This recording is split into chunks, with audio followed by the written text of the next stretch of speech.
Hey, we are starting our engineering series. To be more specific, AI engineering series. In this series, what we are going to do, we are going to cover a lot of topics. We slowly move forward and cover these topics. Okay.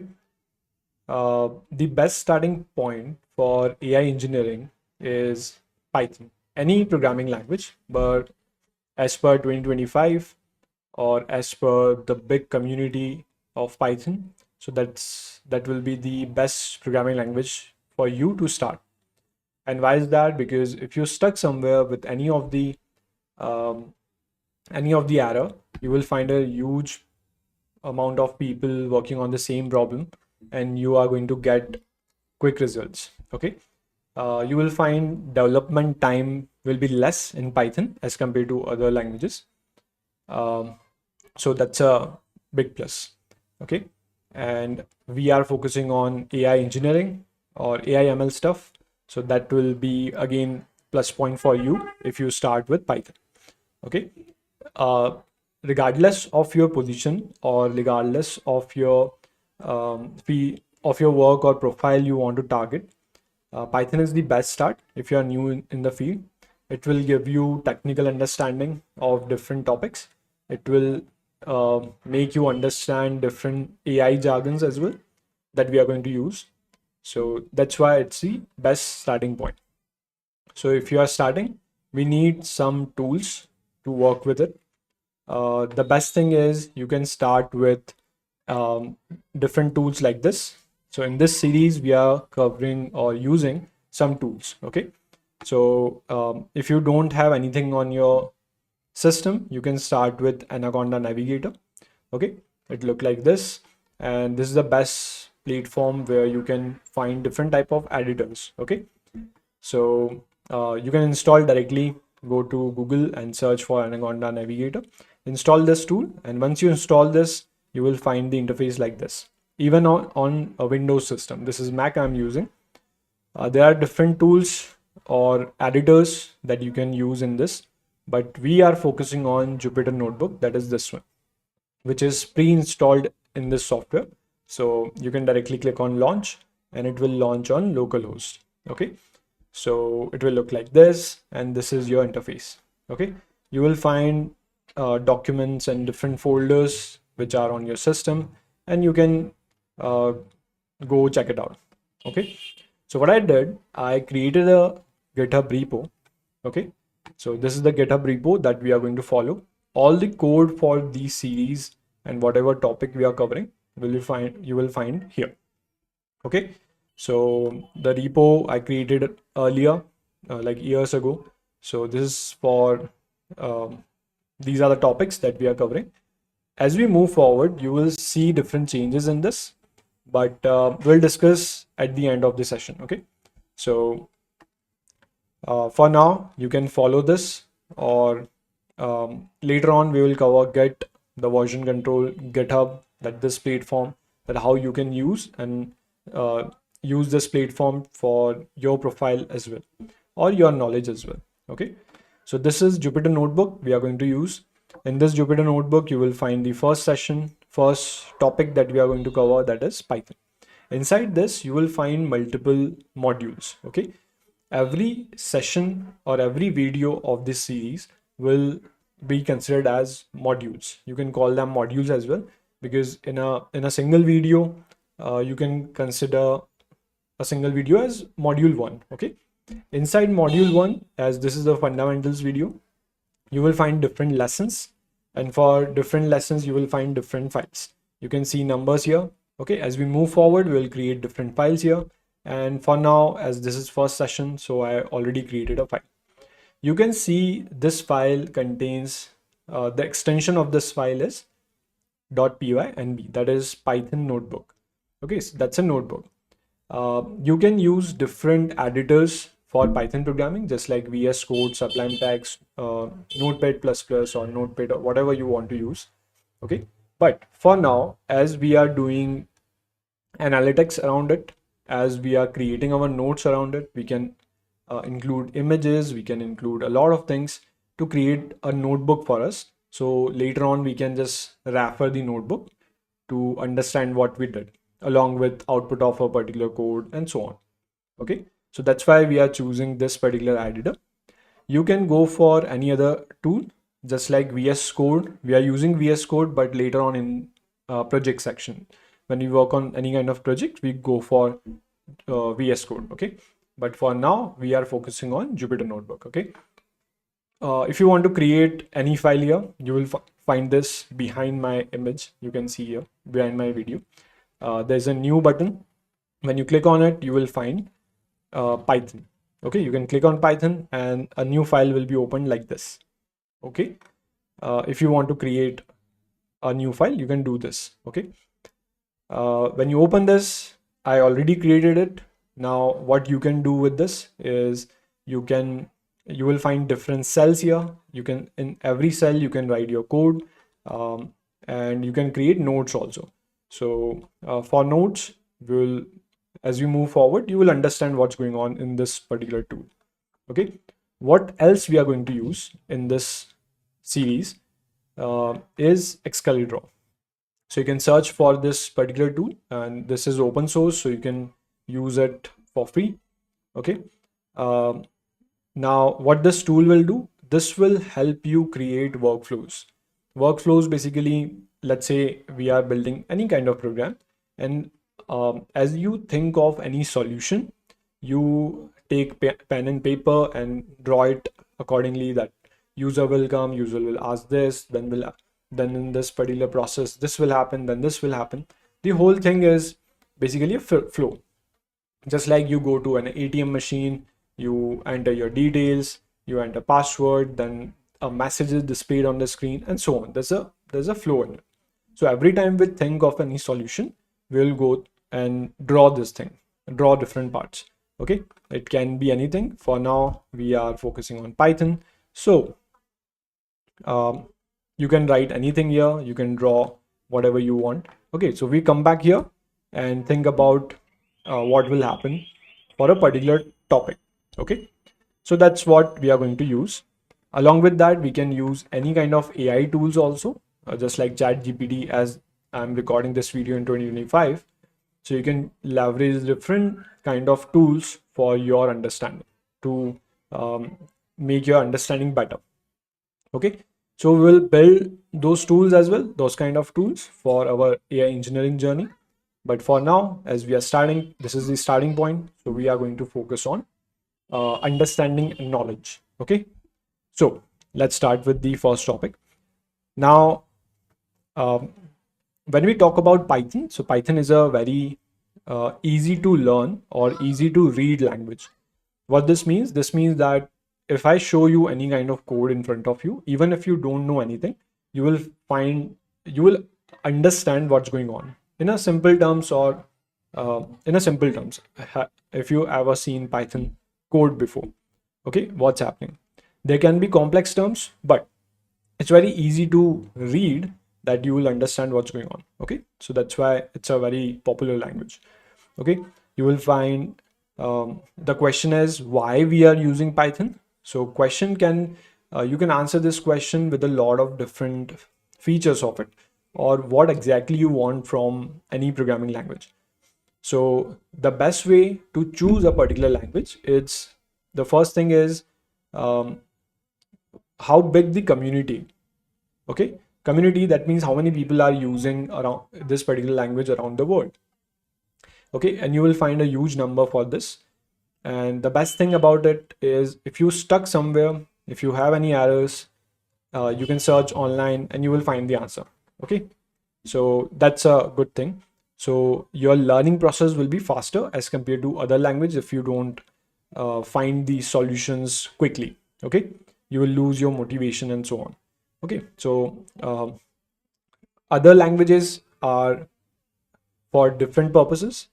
Okay, every language has a different purpose, so you can go for different languages if you want. Okay, so back to starting point. So as I said, Python is easy to read. You will understand this, and in this lesson that we are going to cover, lesson 1, these are the topics that we are going to cover. Okay, we'll start with basic syntax. Okay, basic syntax, we'd start with print function, and some extra topics with this. Okay, so let's start. Now, if I want to start with any programming part, okay, the first thing you can do is printing something. Okay, to print something, you need a simple statement here, which is a print function. Okay, so what this print function will do, print function, whatever you pass inside it in double quotes or single quotes, you will find that particular thing as it is as the output. Okay, so if I write hello world, which is the first program, so congratulations, we did our first program.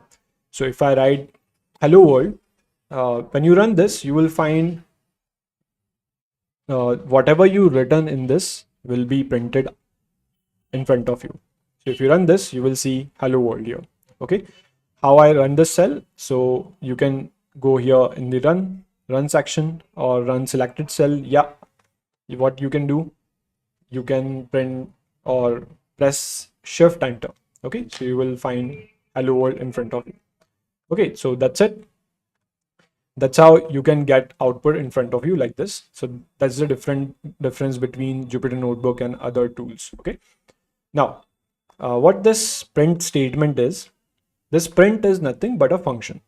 What exactly a function, we will talk about in function topic. But whenever you see these parentheses or small brackets, consider that particular thing as a function.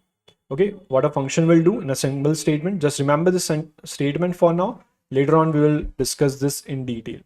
So a print or a function is nothing but execute some code and give you an output. That's it for now. Okay, we'll come back to it later on. Okay, so a function is going to print something or execute a code and give you an output. That's it. So the code executed inside it, whatever you pass in double quotes will be printed as it is. Okay, as I said, as it is in front of you, like hello world. Similar to this, if you want to print something, let's say I want to print hi Himanshu. So Himanshu is my name. So you can go for this. If you run this, you will find hi Himanshu. Okay, as it is. Okay, if you want to change the line, or for example, let's say I want to print something like this, hello. That's it. In the next line, I'm using a print statement again, and this time I'm using world. Okay, so what will happen? It will print hello, and on the next line, it will print world. Okay, so when I run this, you will find this. Okay, got it?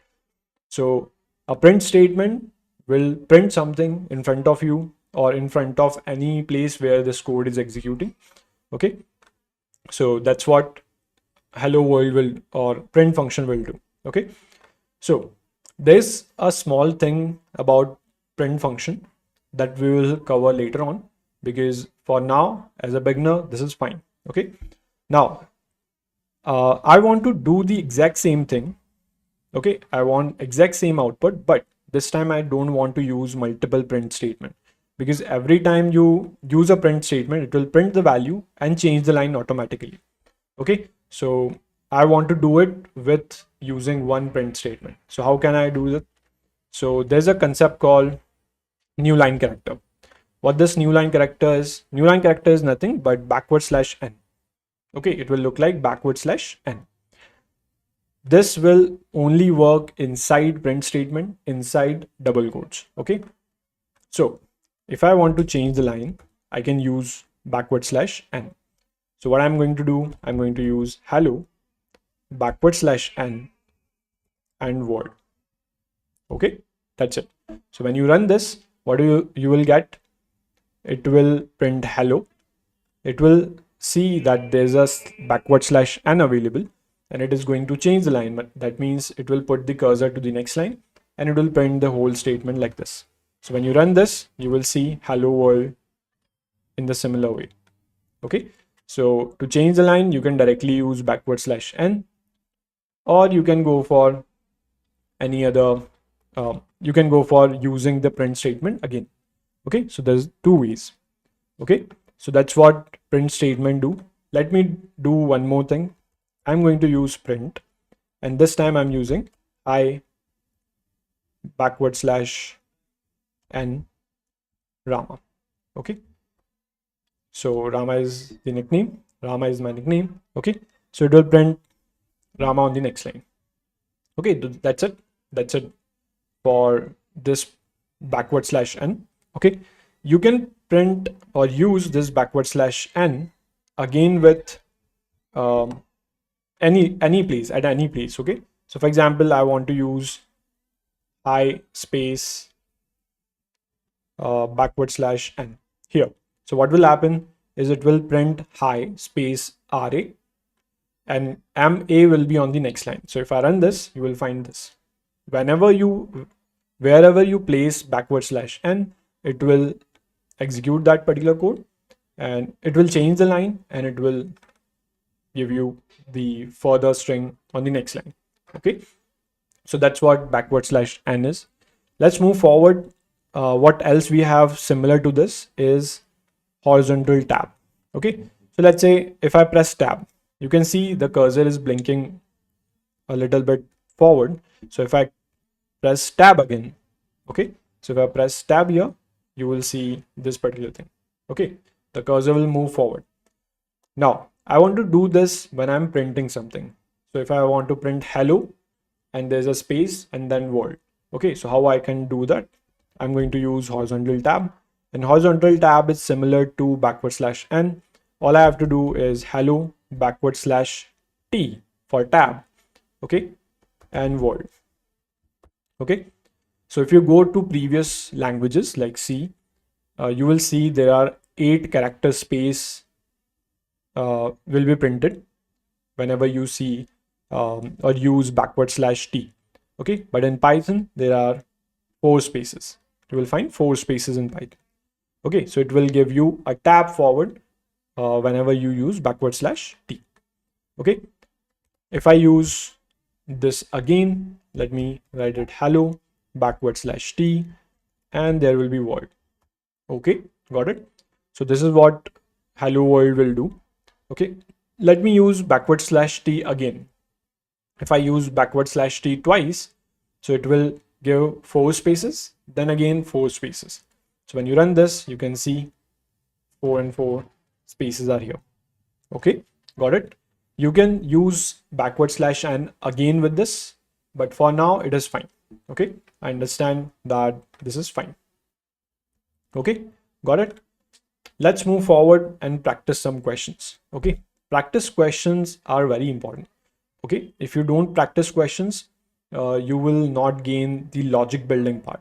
Okay, you not be able to build logics. So let's say you are in an interview and somebody asks you a logic or a question, and you are not be able to build code around it. So that's an issue. Okay, you consider yourself an engineer and you don't want or don't know how to build program or how to build a logic, then it's an issue. That's the biggest skill you want right now, that you should code something. Okay, whenever I give you a condition, you should code it. Okay, so that's what you will find in interviews as well. So our main objective of learning any language is to build logics. Okay, later on we will have a whole session on building logic, but for now you can practice simple questions. So let's say I want to practice 2 questions here. Not 2 questions, 3 questions. So let's say the first question is, what do you have to do? You have to print on the screen like this. You want to print your name. Rama is my nickname. Okay, in the next line there should be 4 spaces. Okay, so there will be a tab like this. Okay, not a single tab, but let's say there is a space of 8 characters. Okay, then your college name, whatever your college name is, and then you have to, in the next line you should have 16 spaces, and then your country name. Okay, that's it. So you have to print this particular part. You can pause the video and try this question, how to solve this question, but if not, you can just see what I'm doing. Okay, now think about the logic. You have to print your name, so that is clear. All you have to do is use a print statement, Okay, let's use a print statement and use your name, that is Rama. Okay, the condition in this question is you don't you cannot use multiple print statements. Okay, that's the condition. You can use multiple print statements also. There are thousand ways you can build a single code. Okay, so any logic you are building, there can be multiple types you can solve that question. Obviously you can solve a particular question in different ways. Okay, always. So you are going to print drama. Now I want to change the line. If you can see the output, what do you want? You want to change the line. Then there are 8 spaces. Okay, so what I'm going to do, I'm going to change the line. To change the line, we can use /n. This will change or put the cursor on the next line. Okay, after that I want 8 spaces. Okay, let me clearly write it. Spaces, 8 spaces and 16 spaces. Okay, so after that I want 8 spaces. So what I can do /t once and /t again. Okay, generally it gives you 8 spaces, but in Python you will find 4 spaces. Okay, most of the time. So 2 /t will give you 8 spaces here. After these 8 spaces, you want to print college name. And college name, what is the college name? So I already cleared college. So let's call it MIT, whatever the college is. Okay, and after that you have to change the line. After printing college name, you have to change the line. Okay, so to change the line, you need /n and you need 16 spaces. So /t will give you 4, again t, again t, again t. Okay, so 4 times you have to use /t, and after that you have to print the country name, which is India. Okay, so that's it. I think we use one print statement and this is the correct answer. Let me run this so you can see the output. Okay, correct. So we build our first logic by knowing a little bit about Python. Okay, let's move forward and try another question. Okay, so I'm giving you a question again. You have to print a star. On the next line, you need to print 2 stars. On next line, you need to print 3 stars. Okay, so that's the thing. Okay, so you need to print 3 stars, like pyramid of stars, a short pyramid of star. But the condition is we don't know any kind of loops. So all we need is print statement, or all we know is print statement as of now.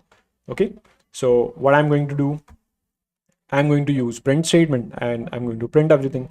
So let's say I'm going to use print statement. You can pause the video and try it, or you can just see the results. So we know one thing about print statement. Whatever we write in double quotes, we will get the output as it is. So this is what we are going to do. I'm going to use this star. This star is the multiply sign on your keyboard, or asterisk, we can say this. Okay, so and I need to print star, 1 star. After that, I need to change the line. If you can see, the cursor should be on next line to print the other 2 stars. Okay, to change the line, what we have, we have new line character, that means /n. Okay, after that, I want 2 stars, so I can print 2 stars. Then I have to change the line, so /n, and now I need 3 stars. Simple, cool. So let me run this. You can see the output. Okay, cool. Now we have built our 2 questions. We solved 2 questions. Okay, that's what our objective is, to solve problems.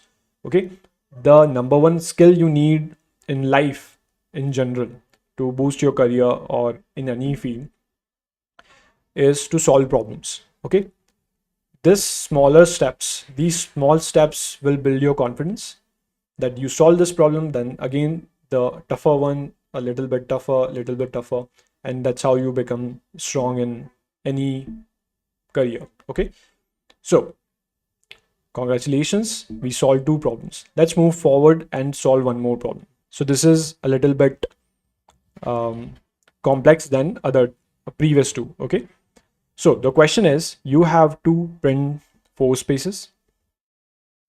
Okay. Then you have to print a star. Then on the next line, you have to print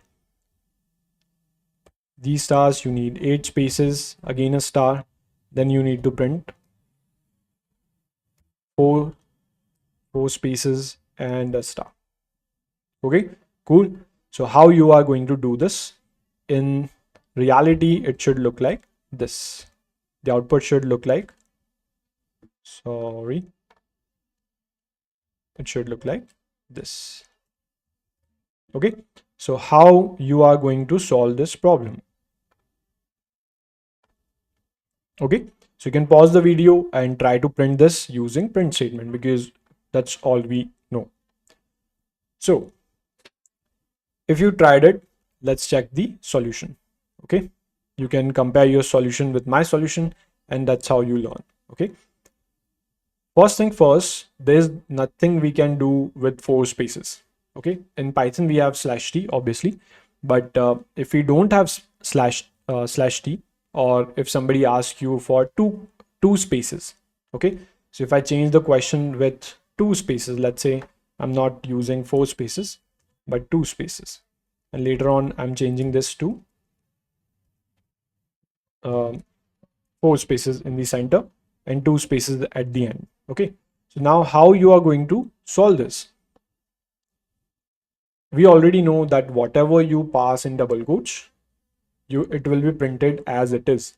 Okay, so if I pass space, it will again print as it is, obviously. So I'm going to give 2 spaces. Okay, after that I need a star. Now I need to change the line. You can see after printing 2 spaces and a star, I need to change the line. To change the line, what we have is /n. Then I need again a star. Then I need 4 spaces. If you can see here, either 8 or 4. Okay, so if I give 4 spaces or 8 spaces, all I have is /t symbol. So it will give you 8 spaces or 4 spaces as of now.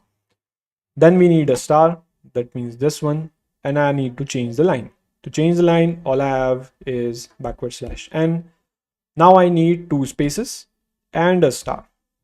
Okay, simple. The question is solved. There is /t, that is giving you 8 spaces. So let me use 4 spaces here, again 4 spaces here. Okay, got it? Now it's fine. Okay, so you can give 2 spaces, but you can use 4 spaces in this case, or /t for 8 spaces if you want 4 spaces, obviously. Okay, so that's it. This is how you solve this problem. Okay, got it? Now let's move forward. Next thing we have is variables. As of now, we understood, okay, this is what is happening, but let me give you a simple flow of it. What's the flow? Flow is how this program is actually running. Okay, there are a lot of concepts here that how we can how this program is actually running, how the system is working. There are different concepts to it. Okay, so let me give you a simple flow of it. Okay, the flow is, let me jump to Excalidraw. Okay, so this tool, as I said, will help you understand the flow. So what I'm going to do, I'm going to create a simple box here, or all you need to do is write something. As of now, we understand that Python is a programming language. Okay, you need to learn a programming language to give instructions to a machine. Okay, this is clear. Customize instruction to print something. Wherever you see, you will find Python programming. Not exactly Python, but any kind of programming. Okay, you can go to a ATM machine, you can using your phone, you can watching this video currently. Every time you pause this video, you will find some code will execute. Okay, ultimately. So how you are going to give this instructions? As of now, we have bigger systems like large language models and chat GPT and so many other tools we have where we can directly talk in English. But right now we are focusing on becoming an engineer, an AI engineer or machine learning engineer. Okay, So we have to understand that particular part. So for now, to give an instruction, you need programming language. And whenever you write any kind of code, just like we did here, okay, these kind of code, the print statement, this code is nothing but considered as a source code. Okay, I think you have heard of the name source code. Where's the source code of this product or this software or anything? Okay, so that's your source code. Now, what the source code exactly going to do? The source code, whatever you're writing, any language in Python, okay, or English language, whatever, you will consider that as a source code. Let me do one more thing. This source code extension can be .c if you are using C language. It can be .cpp, it can be .java, or it can be .py. Okay, clear? The extension represents what type of file it is. So let's say if it's a audio file, the extension will be MP3. If it's a video file, the extension will be MP4. Similar to that, if it's a PNG image, the extension will be .png. If it's a JPG image, then it will be .jpg or JPEG or whatever. There's a PDF, and these are extensions that represent or give you what exactly that file is about. Okay, similar to that, source code can be in different languages, and these can be their extension. Before that, you can find the name of it, just like here. Okay, .ipynb. This is a Python Jupyter notebook. Okay, so it's a Jupyter notebook. That's why you see different extension here. Okay, got it? So that's your source code. Let me use one more thing. Okay, when you execute this source code, in simpler terms, when you execute this source code, let me create a arrow here. This arrow is nothing but execute, or not exactly execute. Let me do one thing here. You can say compile. Okay, whenever you compile a code, okay, so compile is basically you are converting the source code into what? Bytecode. Okay, so whenever you write Python code, it will be compiled into bytecode. Okay, this compiled word will be used if a compiler is compiling your code or an interpreter is compiling your code. So we'll come to that later. But what we are doing, we are converting our source code into machine readable code. Okay, machine don't understand English language, it will understand binary language. Okay, that's why you will see that old languages like assembly language or algo language before C language, you will find that those languages are directly written in binary code. Okay, initial languages, you can say. Okay, so those languages are in binary code. Binary code are 0-1 format, you can say that. Okay, so whenever you see these kind of bytecode in C, you will see that the source code will be compiled into bytecode. Bytecode will be BAK file. Okay, that's a backup file. BAK file is the bytecode of source code written in C language. Okay, C++, you will find OBJ file. Okay, that is object file. In Java, when you convert that into bytecode, you will see Java C file, the compiled version of Java source code. And in Python, you will see PYC file. So PYC is nothing but representation of Python file, but in bytecode version. Okay, so that's what this source code will be compiled, and it will look like this. Now the question is what this source code will do. If this source code will execute, what will happen? Okay, so I'm going to use a simple arrow here. Okay, and this arrow will do nothing but run. Okay, when you run this code, the machine will run this code, and output will be generated. Okay, this output is nothing but your .exe file. On Windows system, you will find .exe file or any kind of file. It will be ultimately compiled version. Okay, the question is whenever you are working with any kind of game, for example, let's say you're playing Call of Duty on your system or any other uh, game or any other tool. Okay, for example, Call of Duty is built on C++. I think it was built on C++, and you don't have C++ compiler on your system. It doesn't matter.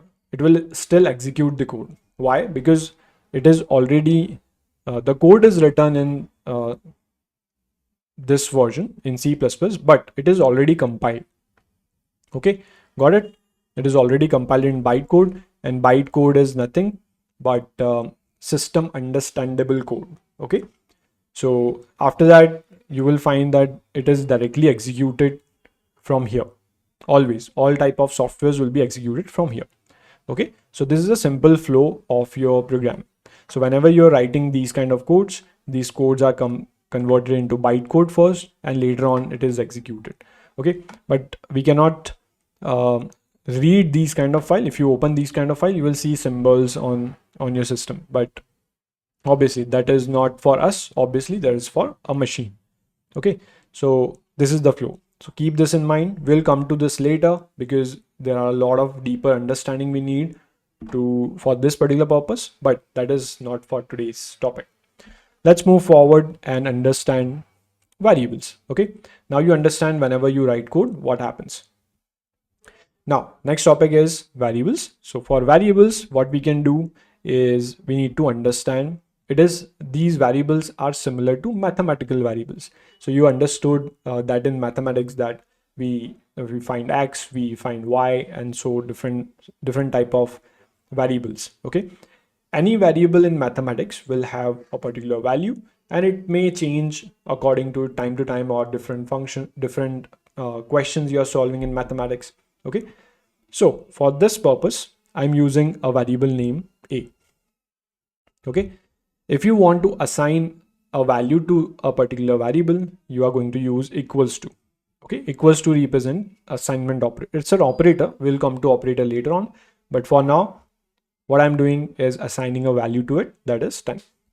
Okay, now if I want to print this value, all I'm going to do is use print statement. But we need to understand this. Whenever you use double quotes in print statement, you will find that it will print whatever you're writing inside it. It will print exactly the same. Okay, but that's obviously what we don't want. That we want to print the value of a, not a. For example, if I use double quotes and print a here, what will happen? It will print a, but we don't want to print a. We want to print the value of a. Okay, and the value of a is 10. So I'm not going to use this particular thing, that means double quotes. So I'm going to remove these double quotes from here. Okay, so when you want to print the value of a variable, you will go for this. That means directly use a. Okay, when you run this, it will print 10. Got it? So this is the variable. This is what a variable is. So let me take other values also. For example, you use passwords, and this is not always the case that you are using numbers in your password. There can be cases where you are using characters, you are adding any word to it, English word, and so on. So what we are going to do is we are going to let's say I'm using another variable called b, and I want to store a name inside it. So name is, let's say, Rama, and in this name, what I'm going to do, I'm going to print the value of b. Clear? So if I run this, you will see that it will print the value of b, that is Rama.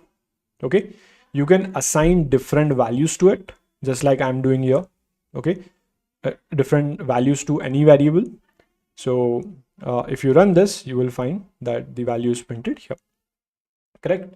So this is how it works. This is how variables work. You can assign any kind of value. So let me assign one more thing here, that is, let's say, 10.5.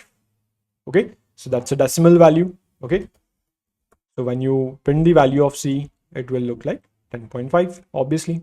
Okay, got it? So this is how it works. These are variables. If you go back a little, if you know about let's say C programming. What happened in C programming? If you don't know, you can skip this particular part, but you can listen to it if you want. So the thing is, if I want to define any variable, I use int a is equals to 10 and semicolon. So this is a whole statement you have to write in C programming. Okay, but in Python, you don't need to specify the type. That means there can be different type of data. There can be image data, there can be video data, there can be audio data, there can be text data. Okay, you have heard of all of these, but even in text data, there are different forms, different types. There can be numbers, there can be characters, there can be strings, a lot of characters, paragraphs, documents, and so on.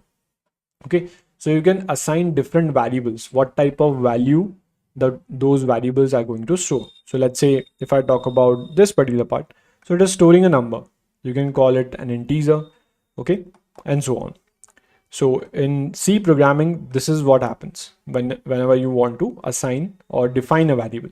But in Python, this is not the case. In Python, you can directly use a variable name and assign any value inside it. Okay, the interpreter inside it will automatically detect what type of value it is. Okay, I used the word interpreter here, so we'll discuss about interpreter later on. But for now, you can understand that these are the variables. Okay, along with variables, if I go here, along with variables, we need two things: type function and data type conversion. Okay, so in type function, what type function is, it is similar kind of function to print. Okay, print is again a function, type is again a function. So what this type is going to do with me, so I'm going to use a is equals to 10 and I'm going to print the value of a. Okay, but if I want to check what type of variable this a is, I'm going to use type function. Okay, all I have to do is pass type function inside it. Just a second. Okay, and pass the variable name here. Okay, got it? So first print statement will print the value of a, that is 10, and the second print statement will print the type of a. Okay, what type of value a stores? 10. Okay, got it? What type of value 8 stores?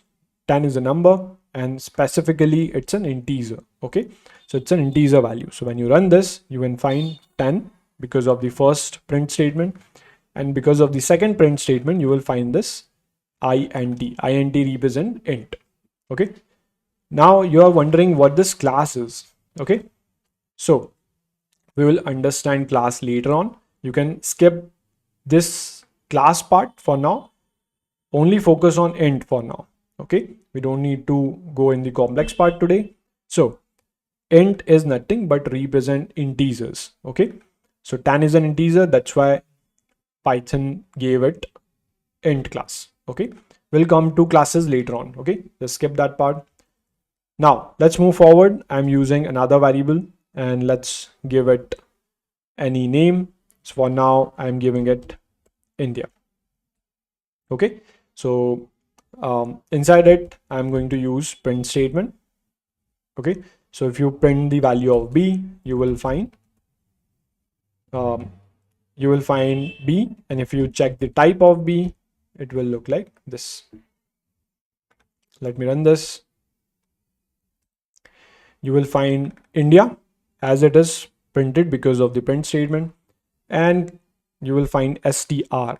Okay, str represent strings. Okay, again, strings is a big topic, we'll come to that later, but strings in a single statement is collection of different type of characters. Okay, so you can see in India, this is a string, it's a collection of a lot of different characters, I and dia, all of these individually considered as characters. Okay, but in Python, a single character is also considered as a string. Okay, so strings are nothing but whenever you see English word in this or anything in double quotes, you can consider that as a string. Okay, so these are the type. Let me do one more thing, that is C is equals to let's say I'm using not A, capital Z. Okay, so if I want to print the value of C, so it will be printed, or if I want to print the value of type of C. Okay, when you run this, you will find C, that means Z, and str. Okay, so in Python, whatever you write in double quotes will be considered as a string. Okay, let me give you one more example of D. D is equals to, let's say I'm assigning a value of 10.5 here. Okay, that's a decimal value. So if you're going to print the value of D, it will look like this. And if I want to print the value of type of D, it will look like this. Okay, so all type of decimal values in Python are considered as float values. Okay, float is a data type again. Okay, similar to images is a type in data. We have images as one type, videos as another type, text as another type, and audio as another type. All of these have different types. Okay, similar to this, whenever you talk about text or English language, you will find numbers, that means integers, and decimal values as float values. You call float in programming. Okay, so it is common in all other languages. So floats are nothing but decimal values. Okay, so that's it. This is what type function will do. It will give you the type of that variable. Okay, let me jump to next part, that is data type conversion. Okay, all of these are data types of your data. Okay, or now you have to convert this into another.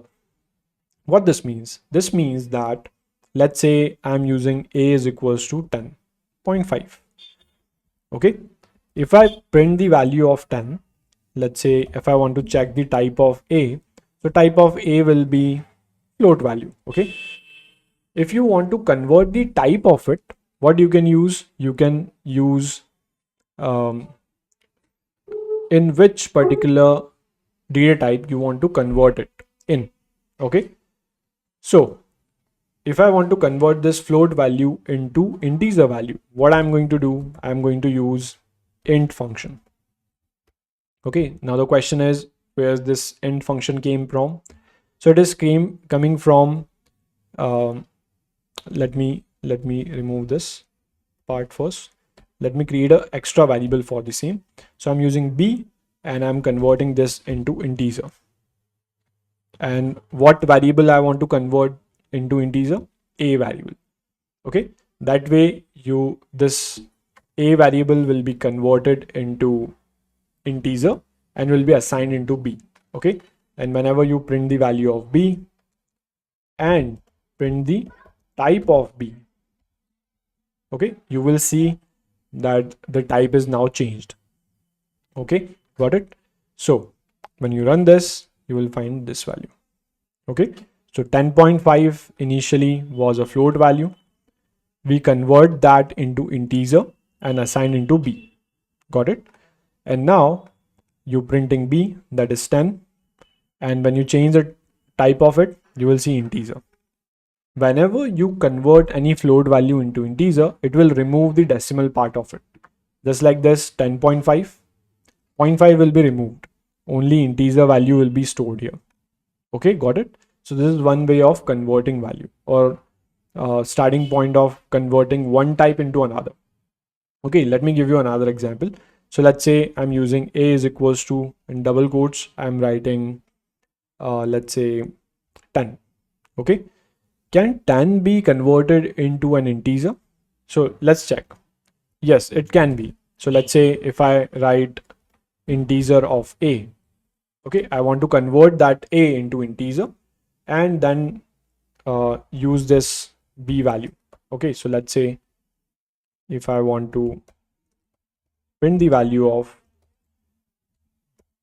type of A, okay, it will print string.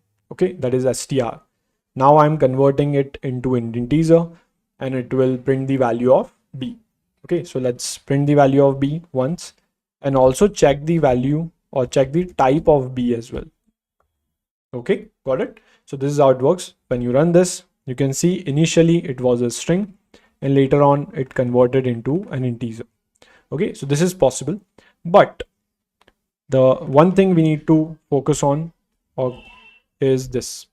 So if I write here any kind of string, so let's say the string is cat. Okay, so cat is a string. If you want to convert that into integer, okay, so this will not work. This will give you an error. Okay, what that error will be? Error will be this. That is value error. Invalid literal for int with base 10 cat. Okay, that means it is saying that you are using a string value, and string value cannot be converted into an integer. Obviously, cat cannot be an integer value. Okay, so that's the big point here. Okay, so only numbers can be converted only in this format. Okay, so there are obviously different cases, but for now you understood how to convert a particular value, okay, into another type. Okay, so you can convert from float to integer, integer to string, string to float, float to any other type. Okay, so you can find different types of functions here. That can be int function, there can be float function, there can be str function as well. Okay, all of these will be functions that you can use. Okay, let me write brackets also, so it will be easy for you to keep in mind. Okay, so there will be Boolean functions, BOOL bool function. Okay, so different types of functions available to convert one type into another. Okay, so we are going to later on use this, so it will be much more clear to you. Okay, now as you understand, okay, these are data types, and these data types are now how they work. Okay, the next thing we need to understand is, we understood, okay, how to print something, we understood how to create a variable. Okay, now the thing is, if I want to take input from a user, how I'm going to do that? For example, you go to an ATM machine, and ATM machine asks you enter your password. Okay, so you are going to give enter your password. That password will be compared with the password in your database, and it will give you access to taking out the money. Okay, so there's a whole process going on, but in simple terms, it will print something in front of you, that enter your password, that is in print statement. Later on, it is going to accept whatever you entering inside it. You are giving your password or pin for your ATM, and it will give you an output that pin is wrong or something like that. Okay, so we'll come to that. But if you want to take input from user, what you are going to do, in simple terms, you directly have functions like these, and those function will be input function. So we understood print function to print something, type function to check the type, okay, and int, str, float function to change the data type. Okay, we have print, we completed print function. Now we have input function. To take an input from user, if you take the input, you have to store it somewhere. For example, if you enter ATM pin, you have to store that ATM pin into a variable to hold it and take it back to the backend and execute other things. But for now, if I want to take an input from user, I'm going to use input. So input is again a function, so I'm going to use this particular part. But if I run this, it doesn't make any sense because I have to store that somewhere. So I'm going to use a variable here. Simple.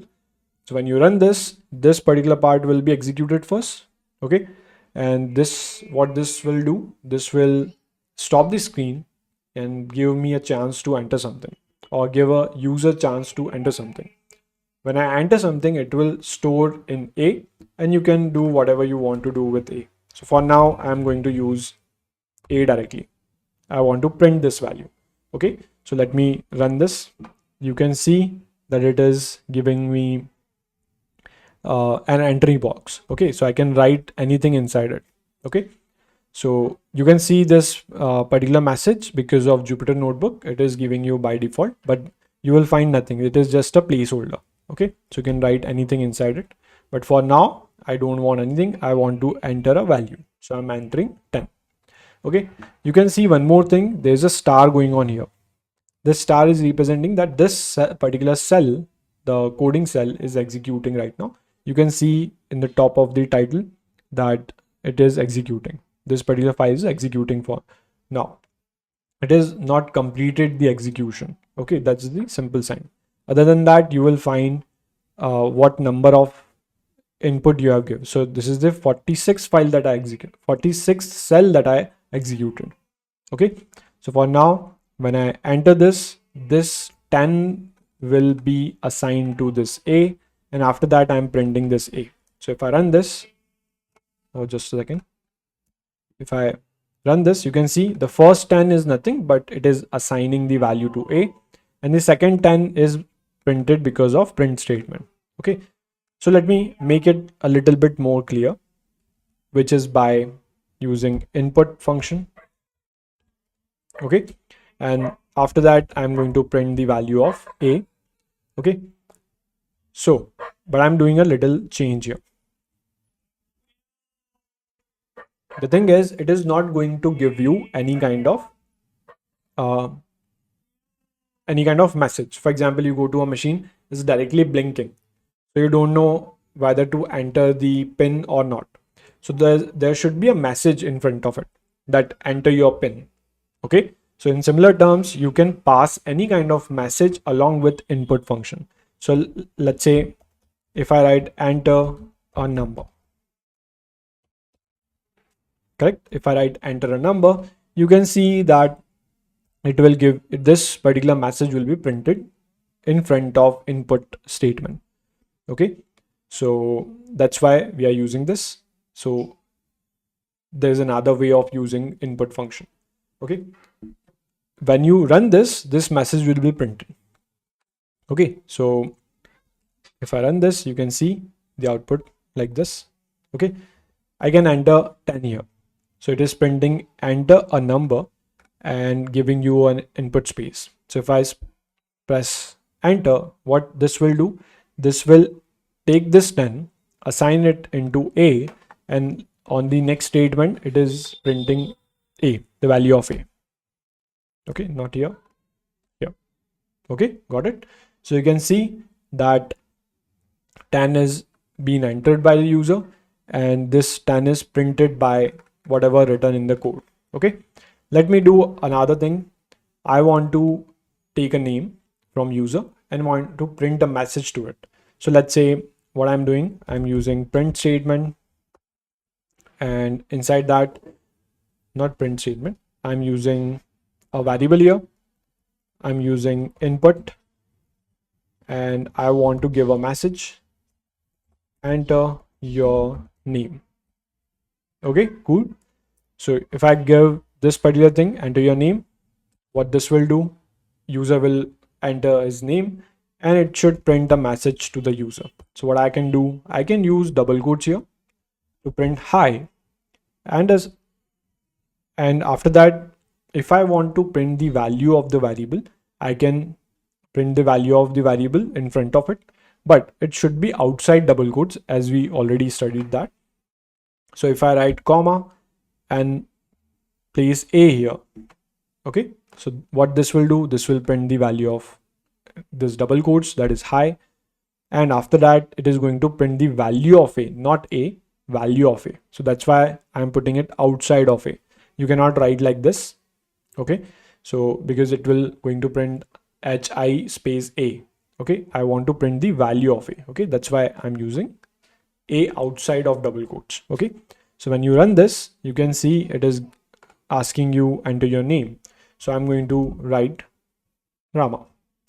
Okay, or let me use my real name, that is Himanshu. Okay, so when I press enter, this Himanshu will be assigned in this variable A. Okay, and it will look like this. Okay, so let me give you a statement here. A is equals to, in double quotes, it will be Himanshu. Okay, like this, just like us defining a variable. Okay, so when you enter this, you will see hi Himanshu as the message. Okay, got it? Got it? So this is how it works. This is how print statement works. Okay, got it? So now you understood that, okay, if I want to take a value from user, I'm going to use input function. Okay, so there are ways to use input function like this. One way is this without any message, or another way is entering any message in front of user. Okay, got it?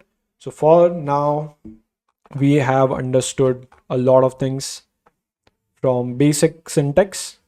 We understood some variables, and we understood how input function work. Okay, so these are the topics we covered. The last thing we are going to cover today in this particular lesson of module 1, the lesson 1 of module 1 is first Python program of yours.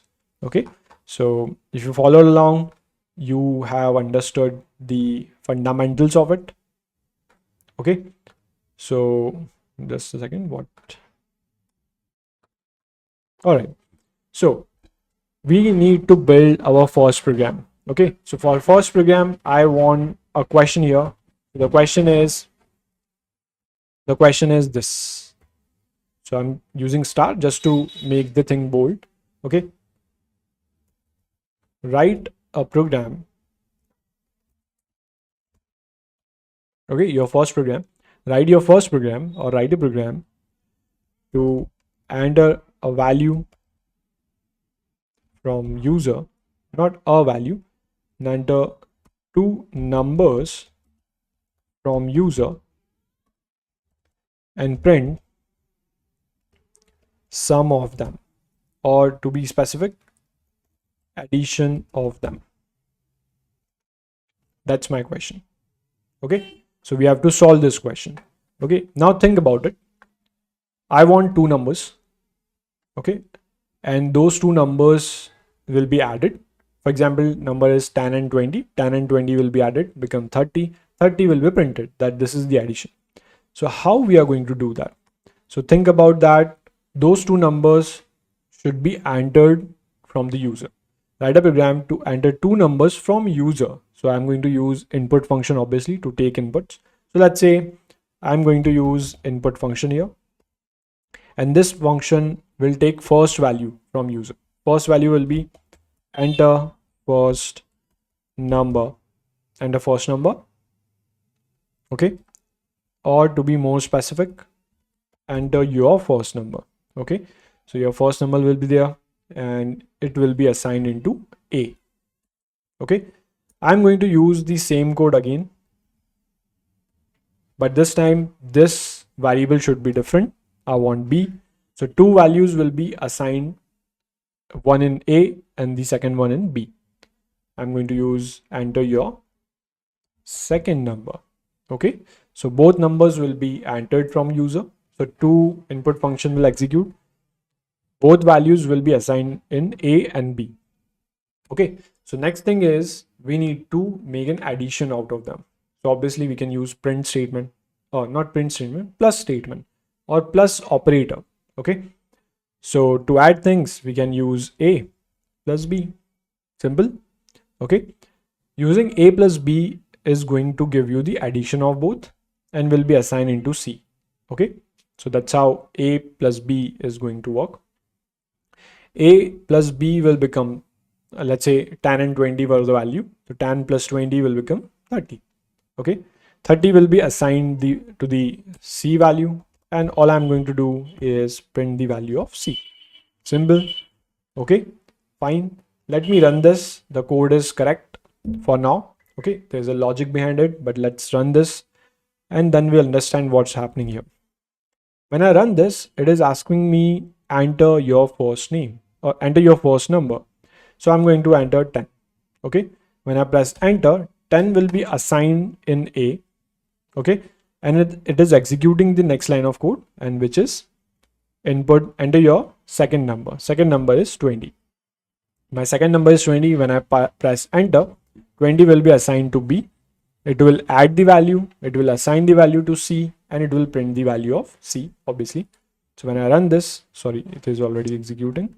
If I press enter here, you will see that 10 and 20 are assigned into A and B, and the output you are getting here is 10, 20, 1020. Okay, So the question is why it's not 30. Okay. So the answer to this question is whenever you take input from user, it will always be in string. The data type for that will always be string. So we need to convert that into numbers or integer to be specific. 10 should be an integer, 20 should be an integer. Okay, so what exactly happening here? When you add two strings, for example, if I write 10 and if I add this with another string with 20, so it is going to give me 1020 as an output. Okay, but for now, we already understand how to convert a string into a number. Okay, this particular thing of adding two strings and adding like this, okay, it's called as concatenation. Okay, string concatenation to be specific. We'll talk about string concatenation later on, but for now you can think of strings will be added together. That's it, nothing else going on here. Okay, so it will become one single string and this is your output. Now the program have an issue, so we have to resolve that. So I'm going to use the same code again, but this time let me check one thing. If you want to check what exactly the value of a is and what is the type, as I said, whenever you enter or take value from user using input function, the output will always be a string.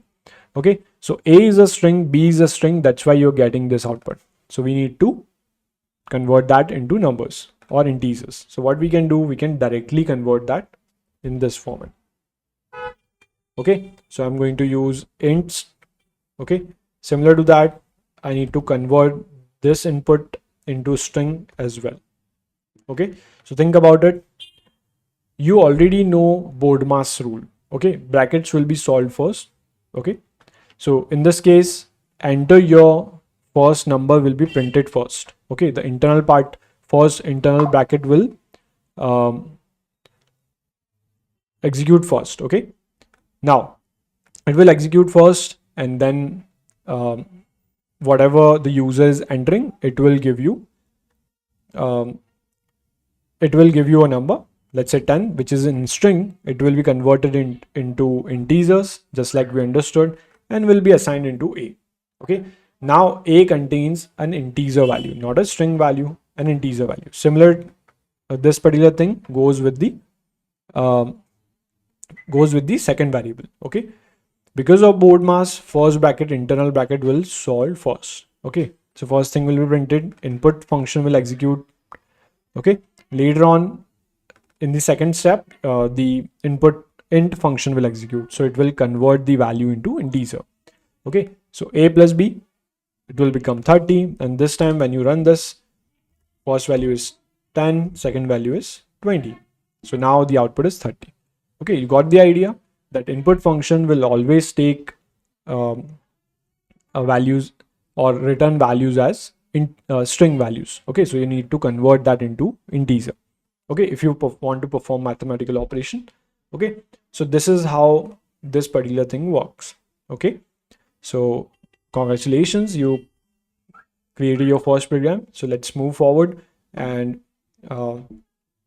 jump to the second lesson. Okay, so in second lesson we'll work forward, but whatever the code is, you will find it here. So you completed your first lesson. The second lesson file will be available here, so you can create directly.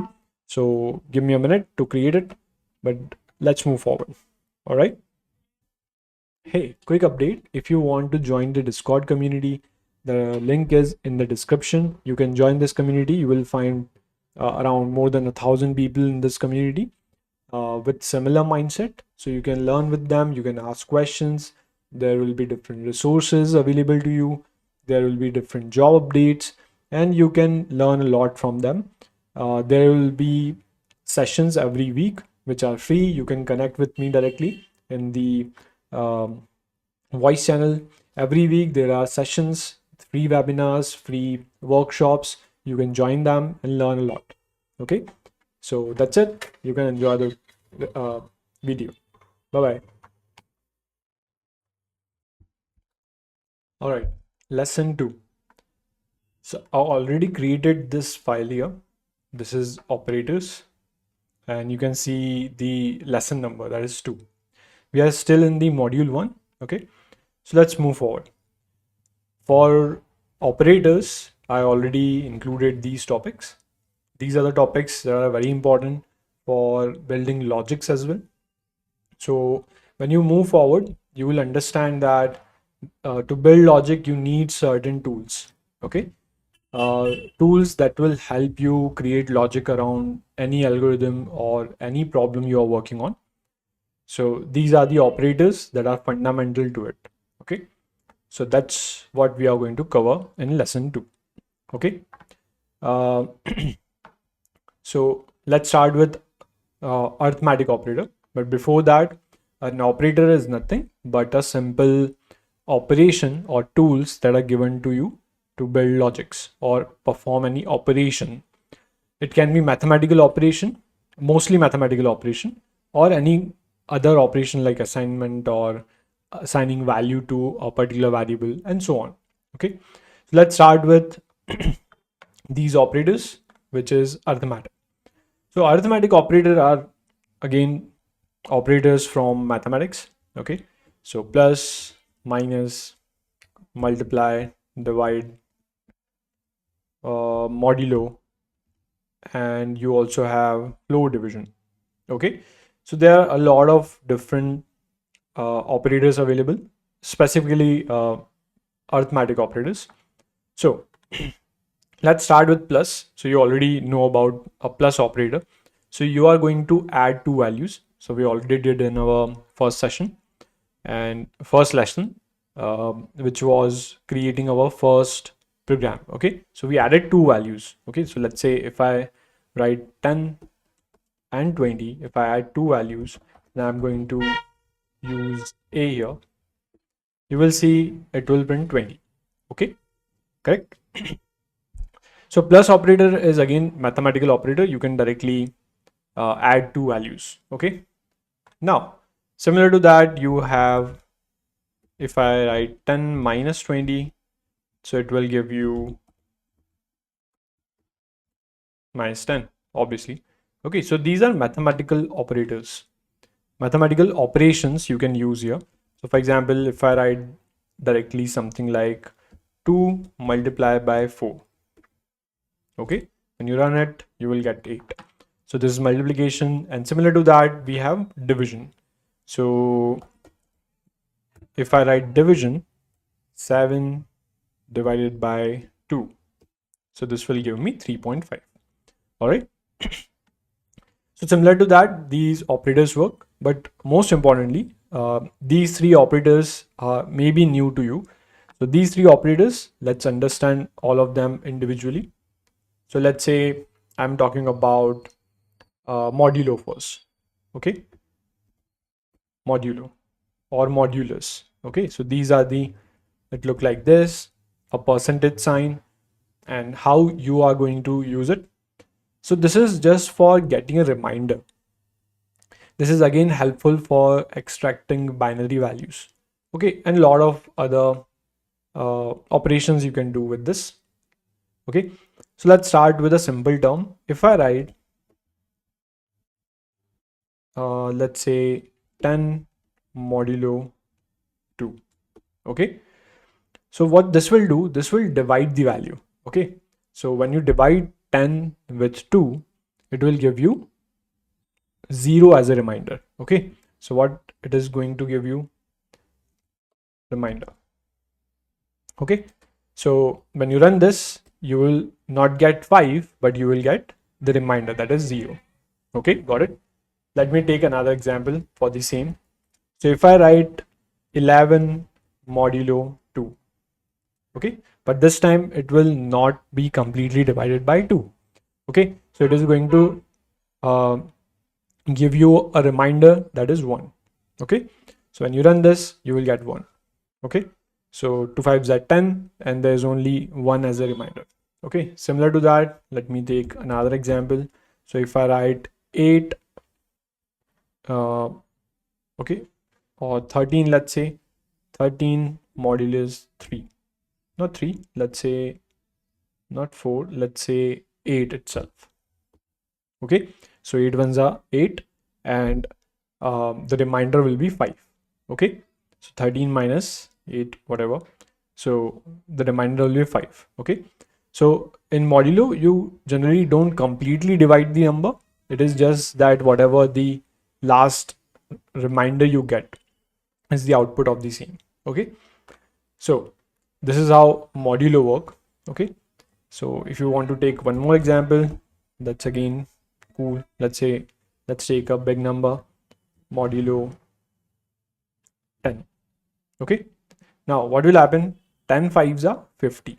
Okay, but the remainder will remain as 1. Okay, so when you run this, remainder will be 1. Okay, simple.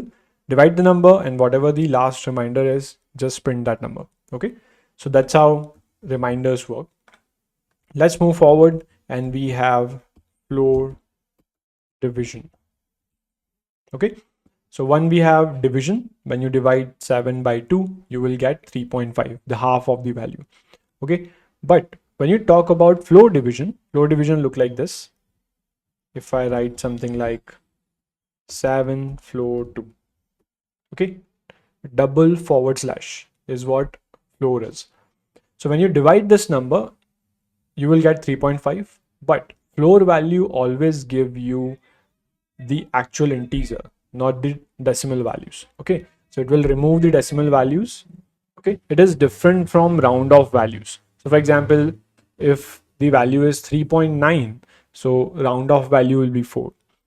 If the value is 3.1, the round off value will be 3. Okay, just like that. But floor division works a little bit different. You can think of as, let's say, this is your value. The floor on which you are standing or you're working is this, and the ceiling value will be this. So 3.5 is in the middle, 3 is the floor value, and 4 will be ceiling value. Got it? So one is the upper hand and other one is the lower hand. Okay, so that's how this work. When you talk about 3.5, what is the floor value of 3.5? Will go towards 3. What is the ceiling value of 3.5? 4. Okay, so there is one more function available in Python, that is ceiling, to give you upper value. But for floor division, you can use this. So when you run this, it will give you 3. Okay, 3.5 floor value 3. Okay, let me give you another example.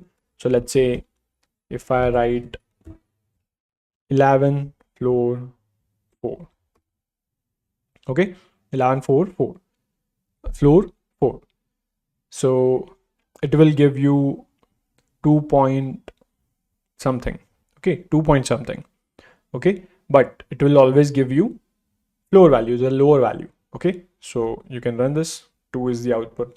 Okay, let's take another example. So if I write 15 floor 5. Okay, so it will be completely divided. So let me change the value. Let's say 7. Okay, so 15 floor 7. What will be the output? 7 to the 14. So sorry, 7 to the 14, correct? And 2 point something. It will give you 2.1 something like that. But it is going to always take floor value 2.1. Floor value is 2. Ceiling value is 3. Okay, so the output will be 2. Got it? So this is how floor division works. It will really help us when we work on different logics. So when we'll do question practice for logic building, you will see that these are the problem statements. These are the operators that are going to help you. Okay, let's move forward with another part, that is exponents. So exponents, and again similar to exponents is this double stars. Okay, or double multiply sign. Okay, this is nothing but it is giving you power of. Okay, so let's say if I write 2 exponents 3, what it means? It means that 2 to the power 3. That's what it means. Okay, let me write 2 to the power 3. Okay, that is 2 multiplied by 2 multiplied by 2. Okay, So 2 multiplied by 2 multiplied by 2. Okay, so this will be your output. That is 3. Not 3, 8. Okay, got it? So this is how exponents work. Let me take another example. So in this example, you have 3 to the power 3. Okay, 3 3s are 9. 9 is 27. 27 will be the output. Okay, similar to that, let me take another example, which is 7 exponents 3. Okay, 7 exponent 3 will be 343. Okay, 343 is the output. Okay, got it? So this is how arithmetic operators work. Let's move forward to Boolean operators. Okay, how Boolean operators work? So Boolean word represents true and false. Okay, there are only two Boolean operators available: true and false. Okay, you can see that they are changing the color because these are actual keywords in Python. Okay, true represents 1 and false represents 0. This is not the case. Only 0 represent false, and all other numbers, whether they are negative or positive, all represents true. Okay, so but for understanding purpose, we write true as 1 or false as 0. Okay, but 0 is the only number that is false. All other numbers are true. Okay, in Python or any language. Okay, so this is what Boolean operators are. Boolean operators are true and false. Okay, so we'll work on true and false later on, but for now, just keep this in mind that this is what true and false look like. Okay, got it? Now, next part is relational operators. Relational operators. How relational operators work? So in simple terms, relational operators are which will give you the relationship between two values. Okay, you need two variables or two values to perform these kind of operations. Okay, so it start with greater than, less than, greater than equals to, less than equals to, double equals to, not equals to. Okay, so these are the operators which will be considered as relational operators, which will give you a relation between two values. So let's say if I directly write, you can also directly write code here. You don't need to always use print statement. Okay, so let me directly use those numbers. So let's say if I write 10 is greater than 10 or 10 is greater than 1, is this statement true? Yes, it's true. So it will give you a Boolean operator as the output. So 10 is greater than 1, this statement is true. So when you run this, it will give you true as the output. Similar to that, if I write 10 is greater than 10, is this statement true? No, this is not true. 10 is equals to 2. Sorry, 10 is equals to 10, but it is not greater than 10 itself. Okay, so this statement is false. So give you a false. Okay, similar to that, if I write 11 is greater than equals to 10. Okay, greater than or equals to 10. Okay, this is what you have seen in mathematics also. So 11 is greater than equals to 10. Is this statement true? Yes, it is true. True. Similar to that, if I write 11 greater than equals to 11. Okay, is this statement true? Yes, it is true. Why? Because either greater than or equals to. Okay, any of the case between these. Okay, so 11 is not greater than 11, but it is equals to 11. So this statement is true. Okay, got it? Similar to that, less than equals to work and greater than equals to work. Okay, now let's talk about double equals to. What this double equals to is all about. Okay, so double equals to work as, you can consider double equals to as equals to just comparing two values. Okay, what is on the left side and what is on the right side. This is how it works. It is just comparing those values. You have seen single equals to, that is a equals to 10. You are assigning a value. Okay, so there is one way of assigning a value and there is one way to compare two values. What this means that if I write 10 is equals to 10, what it means, it is checking whether these two values are equal or not. But in this case, they are equal. So the condition will be true. Got it? So 10 is equals to 10, correct. This statement is correct. 100 is equals to 10. Is this statement true? No, this is false. 100 is not equals to 10. Okay, got it? Let me take one more example of 10 is equals to 11. Is this statement true? 10 is equals to 11? No, this is false. The statement is false. So output will be false. Okay, so this is how it works. Now, last thing is not equals to. You can see this exclamation mark along with equals to. This will be considered as not equals to. This means if I write 10 not equals to 11. Okay, is this statement true? Yes, it is true. 10 is not equals to 11. So the condition is true. Okay. In a similar way, if I write 10 not equals to 10. Okay. 10 not equals to 10. Is this statement true? Yes, this is false actually. Okay. 10 is not equals to 10. Is this statement true or false? It's false. Okay. Got it? So this is how it works. 10 is not equals to 10. False. 10 is not equals to 11. True. Okay. Similar to this, let me take one more example. 7 not equals to 8. Is this statement true? Yes, it's true. Got it? So this is how it works. Okay. This is how relational operators work. Okay. Got it?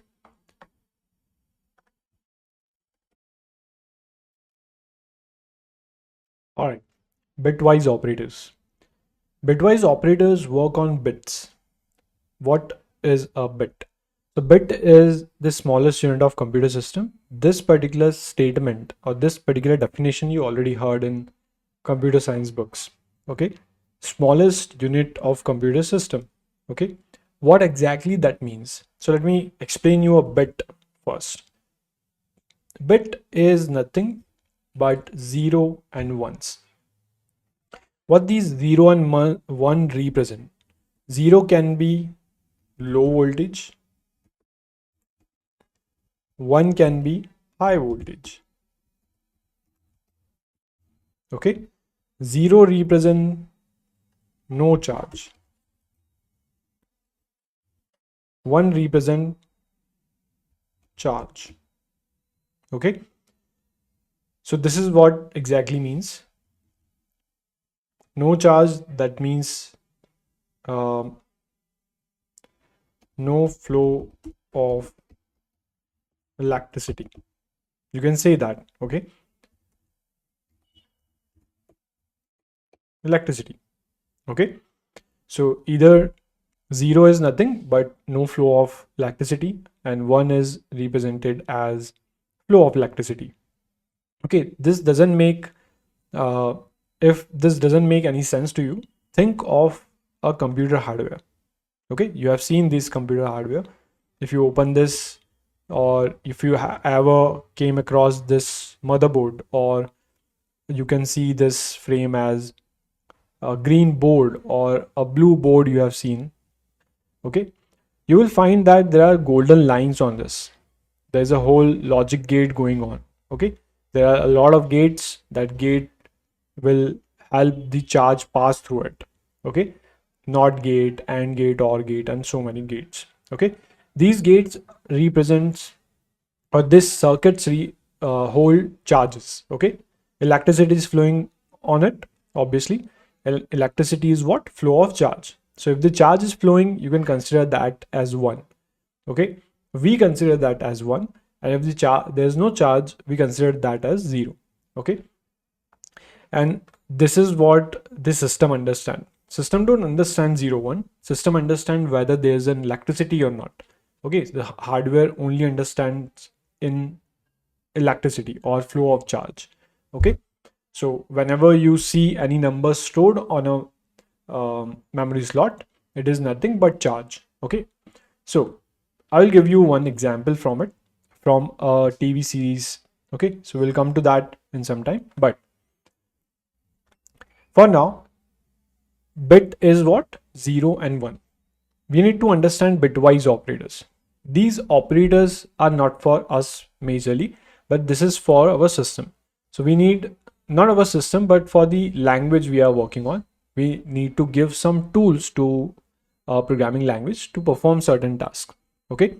So in a similar way, when I talk about bitwise operator, so there are different types of bitwise operator. One is bitwise AND. Okay. Bitwise AND. Okay. You also have OR, that is bitwise OR. Okay, you also have this caret. We generally call this symbol as caret, and this is bitwise XOR. Okay, so these words like AND, OR, XOR, these are represented, or you have seen in or heard in logic gates. Okay, in logic gates, electronics maybe. Okay, so these represents some operations that system can perform to any kind of operation we are going to do. Okay, whenever you perform any kind of operation, the system is only going to perform in addition. The system only know addition in binary language.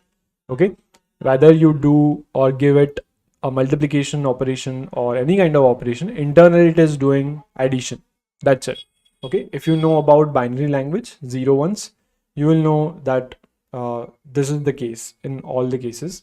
Okay, any kind of operation ultimately break down into addition. Okay, there are some more things. Bitwise left shift. Okay, this is bitwise left shift. Okay, and this is what bitwise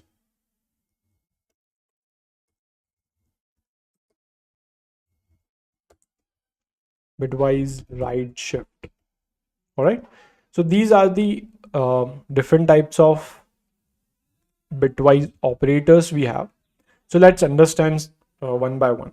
Let's start with the first one, that is bitwise AND. So what does bitwise AND is? So bitwise AND is understandable by a truth table. Okay, have you heard of truth table before? Okay, so truth table is what it is going to do if AND operator is there on your board, or if you are doing logic gates, you are applying different operations in logic gates. Okay, so the table look like this. If you perform an AND operator, an AND operation on zeros, okay, if there is no charge flowing through a gate, and that's an AND gate, there will be no charge. Okay, the output will be no charge. If there is no charge along with the charge, the output will be no charge. Okay, if there is a charge along with no charge, will be considered as no charge. If there is a charge along with another charge, it will be in charge. Okay, so you can consider that as charge, you can consider that as low voltage or high voltage, or 0 and 1, true or false, yes or no.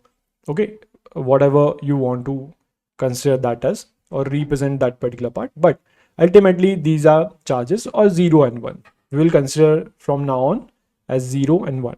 Okay, now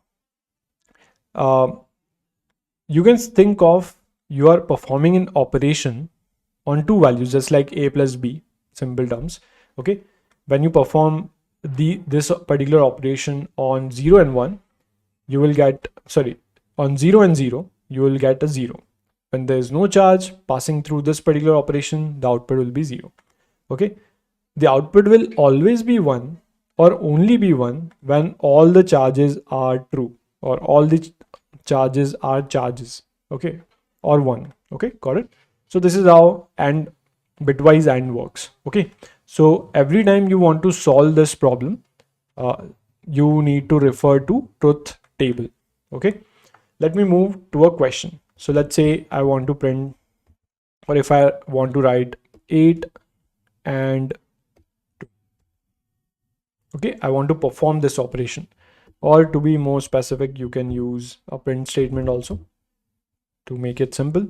Okay, so how you are going to solve this problem, how you are going to solve 8 and 2.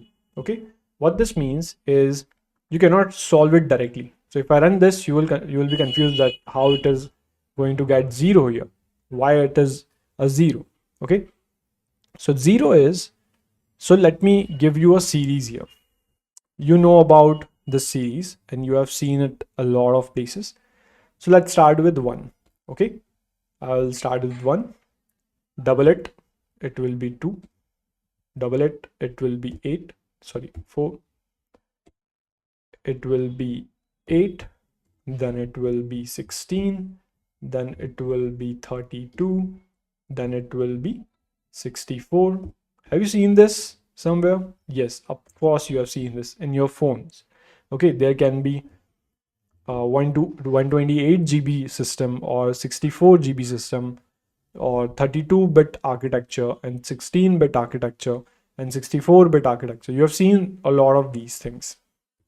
Okay, so these are the series of numbers you can follow. Okay, 512, then if you double it will be 1024. Okay, got it. So this is a simple series. Okay, now if you want to solve this particular problem, what you need to do, you need to convert individual numbers into binary values. So how you can convert a value? So let me write it here. How to convert a number into binary number. Okay, how to convert a number into binary number. Okay, so let's say I'm talking about 8. So what will be the binary of 8? So in simple terms, you need this series to solve this problem. Okay, all you need to do is you are going to check how you are getting that number. So let's say if I'm talking about 8, so 8, you are getting 8 with this 8, and all other numbers will be 0. Okay, so 1000 will be the binary of 8. Okay, so 1000 is the binary of 8. So we got 1000. Now I want the binary of 2. So how you are going to get 2 here? You are going to get 2 like this. So there will be 1 below 2, and all other numbers will be 0. So 10 is the binary of 2. So you can put multiple zeros here before that, just like in mathematics, and 10 will be considered as your binary of 2. Okay, so let me solve this question first, and let's try some more problem statements. Okay, if you want to do the AND logic on this 8 and 2, how you are going to do this? You are going to do this as this. So think of it as 0 and 0 will be 0. Okay, so this value will be 0. Okay, now next number is just like you do addition in mathematics. Okay, 0 and 1. 0 and 1 will be 0. So this again you will get 0 here. Just a second. Okay, now the third thing is 0 and 0. 0 and 0 is again 0. Okay, and the last thing is 1 and 0. 1 and 0 is again 0 through this truth table. Okay, so all the values are 0. All the values are 0. That means this is the binary of 0. That's why you're getting a 0 when you're writing this. Okay, got it? Let me do this one more time. Okay, this time I'm writing 11 and let's say 7.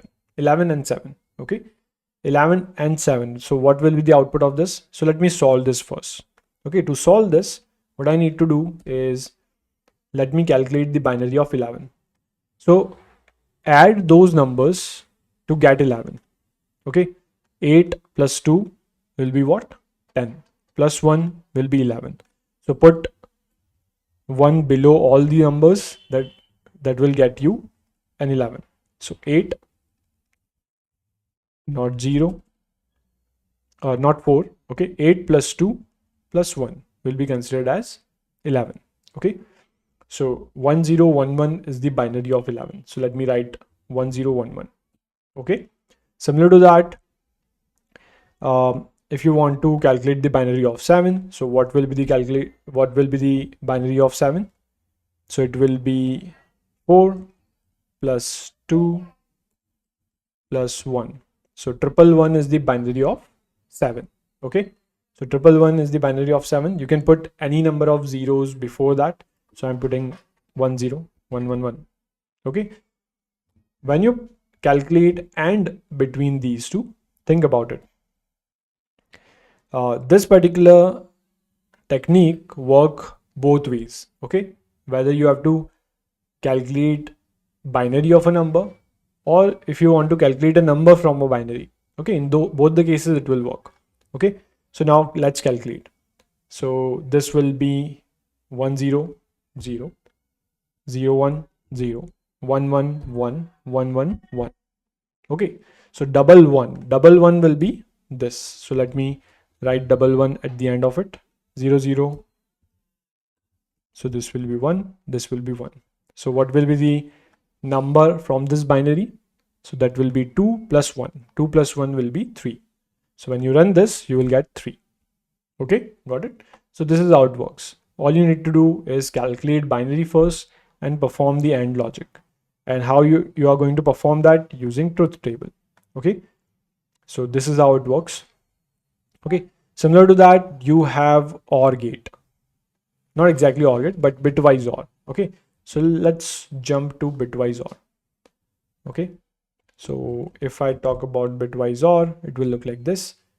And if I want to check, okay, let's say 15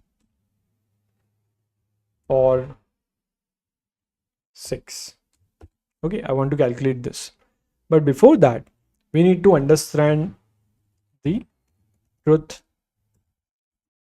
table. Okay, so how the truth table will look like. So let me copy this particular part. But we are talking about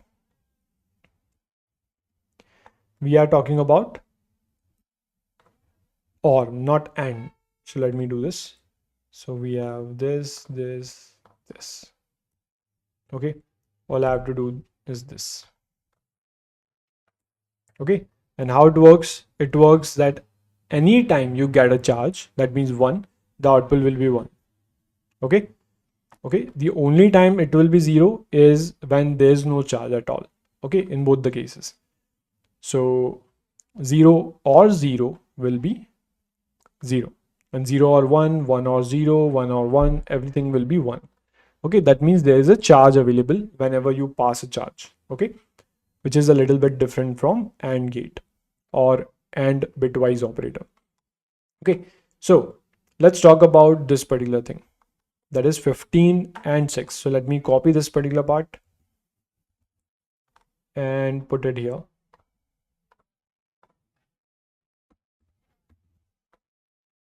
Put it here. Okay, and remove this part. I want to calculate the binary of 15. So binary of 15 will be 8 plus 4, that is 12, plus 2, that is 14, plus 1, 15. So double one is the binary of 15. So double one. Okay, now what will be the binary of 6? The binary of 6 will be 4 plus 2, that means 1 and 1. This will be 0. So 110 is the binary of 6. So you can put any number of 0 before that. 110. Okay, got it? So all you have to do is calculate OR here. Okay, anytime you get a 1, the output will be 1. You can think about it through truth table. Okay, so 1 0 1 1 1 1 1 1 1 and 1 0 1. Okay, so all the cases will have 1. What is the number from this binary? 1111 is the binary of 15. So output will again 15. Okay, so if I run this, you can see 15 here as the output. Got it? So this is how the whole case works. Okay, so you can calculate any binary here if you want. If you want to calculate the binary of a number, you can use this trick. Any number, okay, even on 1000. So check what numbers will add up to 1000, and that will be the binary of 1000. Okay, and so on. Okay, so this is how it works. This is what binary operator is. Okay, think of one more thing, that is bitwise operator. Oh, okay, bitwise OR, to be more specific, bitwise OR. Oh, sorry, XOR. It will look like this. Just a second. Let me copy this. Okay, bitwise XOR work a little bit different. Okay, a little bit different. Okay, how I'm clicking on all these sections just by pressing the command.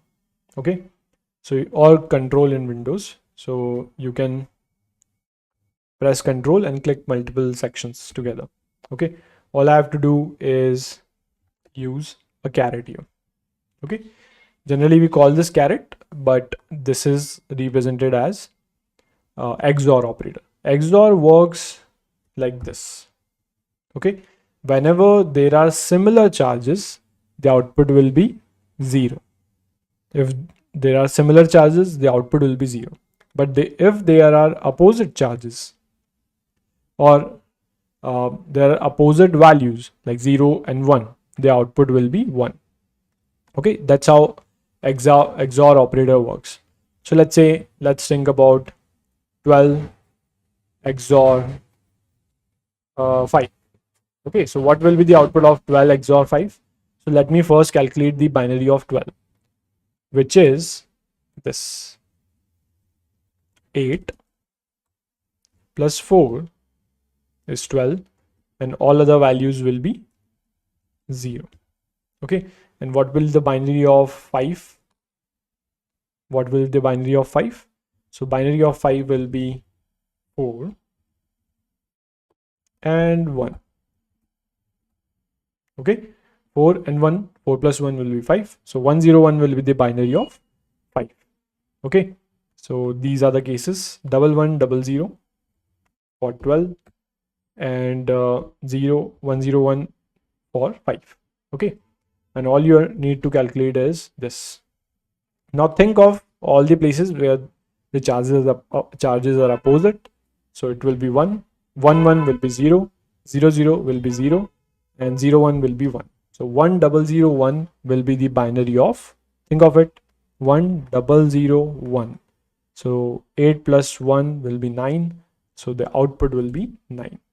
Okay, got it? So this is how bitwise operators work.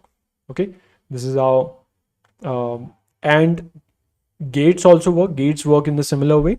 If you are from electronics background, you'll understand this, what exactly this means. Okay, similar to that, you have left shift and right shift. Okay, so you can work on left shift and right shift. Okay, but before that, let me give you a simple story. Okay, which is again amazing thing. We think of all of these voltage. Okay, if I ask you what exactly a data is, okay, what exactly data is, let's say you downloaded any movie or any video from YouTube and you stored it on your secondary memory. Secondary memory, that means your ROM. Okay, read-only memory basically. So that particular memory is holding your movie. Okay, your movie is stored in your secondary memory. Okay, correct? Now data is exactly charges, nothing else. Okay, if you store any kind of value or on your system on secondary memory or any memory on any memory slot, the memory slot is ultimately holding charges. Okay, so you have seen capacitors, resistors, transistors, all these things you will find on a computer hardware. Okay, transistor work in a different way, capacitors work in a different way. Capacitors you already heard of, that hold charges. Okay, so similar to that, you will find all these type of hardware on your machine. Okay, now the thing is, whenever you talk about any kind of data, ultimately it is in the charge format. Okay, keep this in mind. Every data will be ultimately in charge format. Okay, there is no other way you can store that. It will be in the charge format. Now, the important, interesting thing is there any way I can delete the data? Okay, even if you delete the data on your system, you will find that you can restore it again. Correct? You can, there are restoring softwares, or you can go to a expert in this. He will restore your data from the machine, even if you format the system. Okay, is there any way I can delete the data? So yes, there is a way. Okay, now for that, I need to give you another example from Breaking Bad. Okay, so if you've seen this particular series, okay, this is on a this is again on a different concepts of whatever. So the scene is, there's a they want to delete a data from a laptop without touching the laptop. So what they do, they create an electromagnet. Electromagnet is a similar thing you will find in dumping yard of different cars or big transformers, you can say. So that electromagnet is nothing but whenever you pass electricity to it, the poles inside that will be left will be in left and right side of it.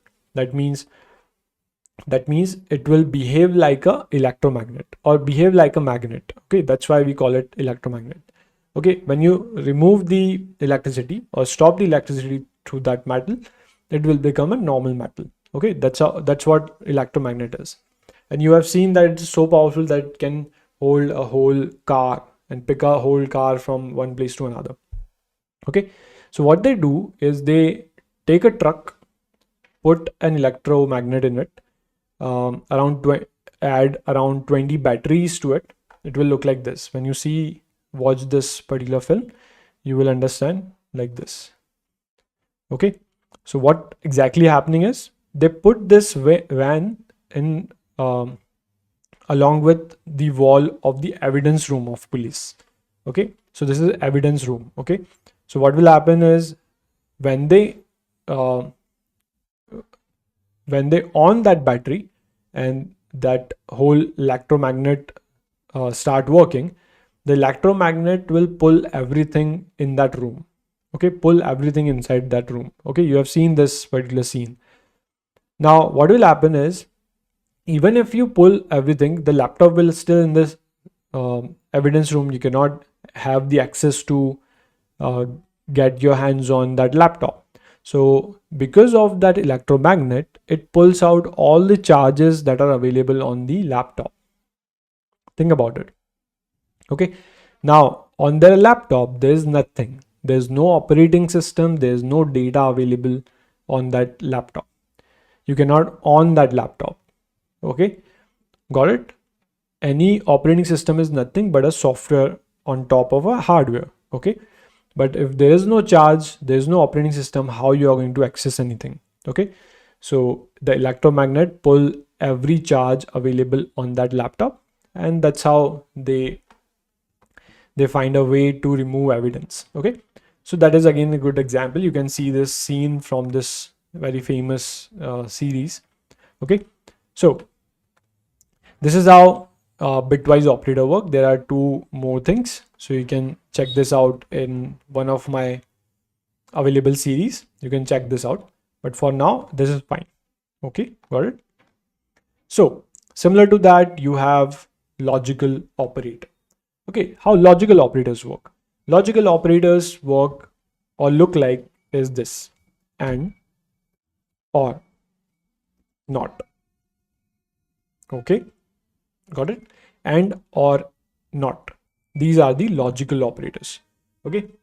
Now, what these logical operators are, uh, they again similar to the bitwise operator you have seen the truth table below this. This is truth table. Okay. Let me copy this. Okay. This works similar, but in Python, there's a dedicated keyword for the same. Okay. So let's say if I talk about this truth table, there will be and. Let me quickly do this. Okay. So it work a little bit different. Consider 0 as false and 1 as true. Okay. So if you write true and false, okay. So true and false will be 1 and 0. 1 and 0 will be what? 0. Okay. So and only give you true when all the values are true. Okay. Otherwise, in all the cases, it will give you false and true. When you run this, it will get true. Got it? So this is what AND work. AND is similar to bitwise AND. Okay, the logic will be similar, but there is a dedicated keyword available in Python. So we generally use AND. Okay, similar to that, you have just a second. You have this. So let me remove that as OR truth table for OR truth table for AND. Okay, so similar to this, it will work a little bit different. If it get one true value, it will give you true. So if I write true or false, it will give you true. Okay. If you ask true or true, it will give you true. So anytime you get true in OR gate or OR operator, you will get a true. Okay. So keep this in mind when you solve the different problems, you can better understand it. And you have NOT gate.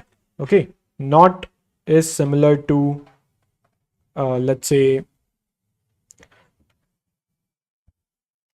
if I do not true. Okay. So it will change the charge. So NOT gate do the opposite of thing. If the input is 0, the output will be 1. If the input is 1, the output will be 0. Okay. So if you print or check not true, it will make it a false. Okay. Not true will be false. Okay. If you write not false, it will become true. Okay. Got it? So not is going to make the charge opposite. Okay. Or this is how logical operators work. Okay. Got it? Now, similar to this, we have two more things you should keep in mind. Okay. Which is assignment operator. Assignment operator, you understand that is equals to. Okay. For equals to, you have this a is equals to 10. Okay. So whatever written in the right side of it will be assigned in the left side of the variable. So you can directly print the value of a, you will get 10. Okay. So this is what assignment is. But similar to that, you will find compound operators along with it.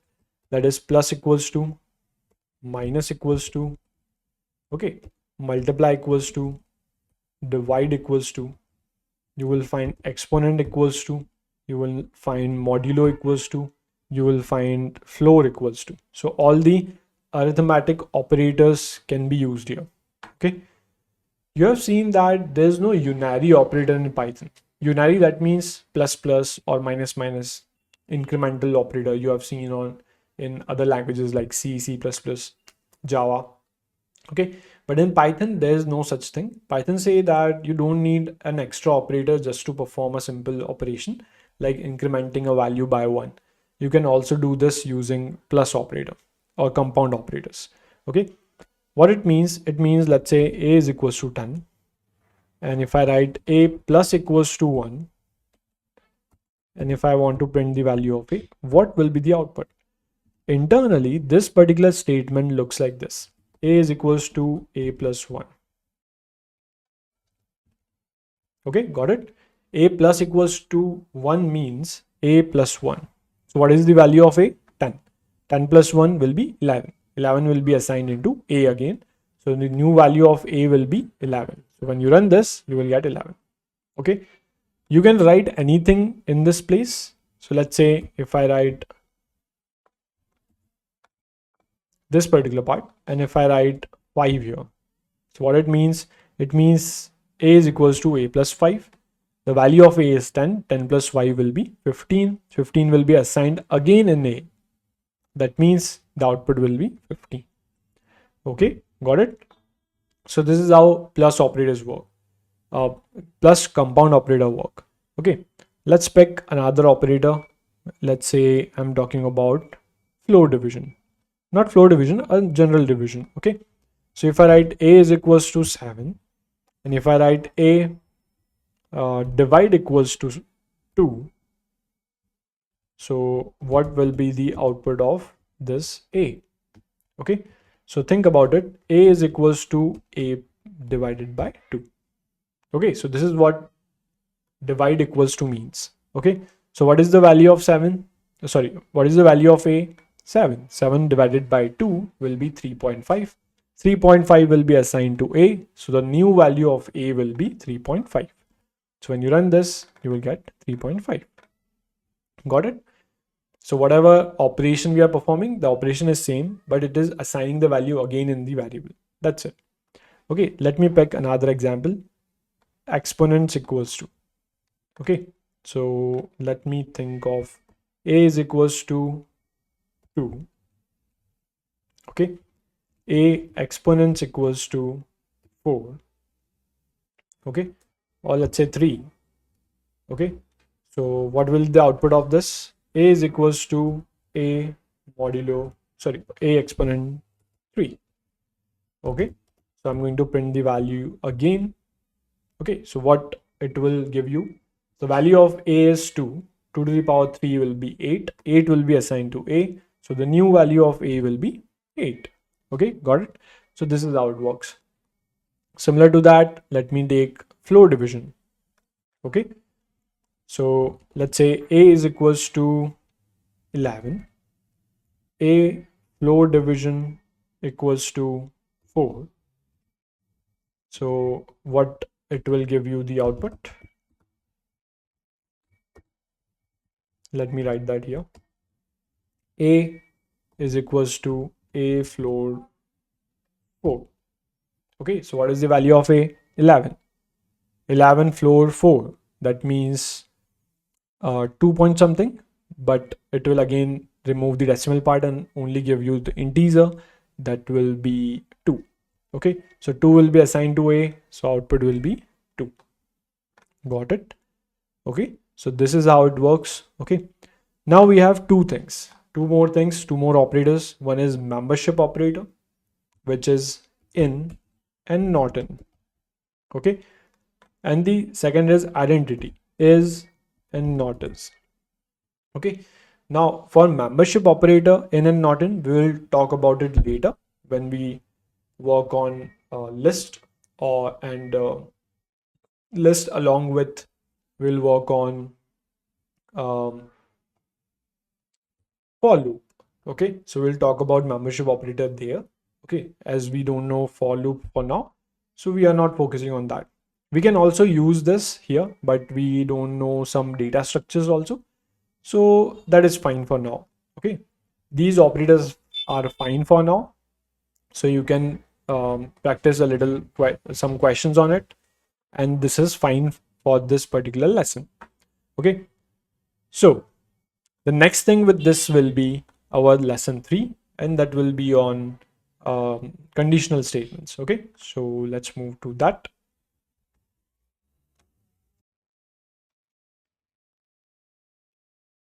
Lesson 3, conditional statements. We already completed operators. Now next lesson is conditional statements.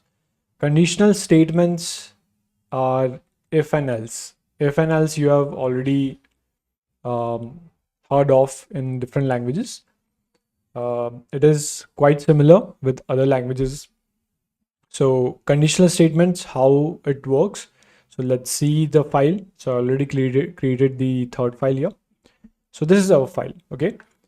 These are the topics that we are going to cover, and we are going to practice a lot of questions. You can consider this session, the last part of this session, as logic building starting point, you can say. Okay. So we'll solve a lot of questions.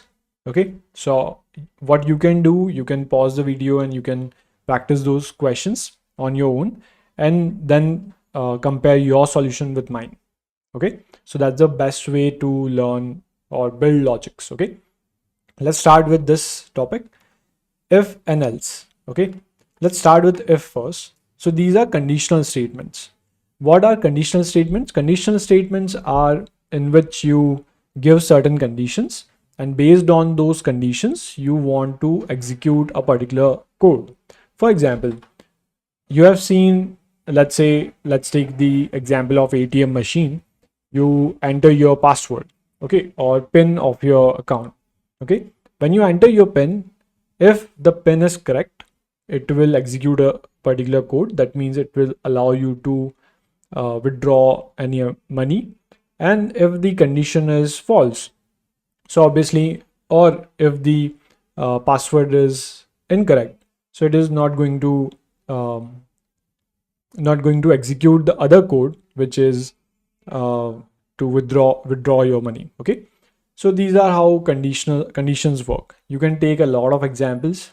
If you enter in Gmail and you enter your Gmail address and the password, if the password is incorrect, so it is not going to give you access to the Gmail account, obviously.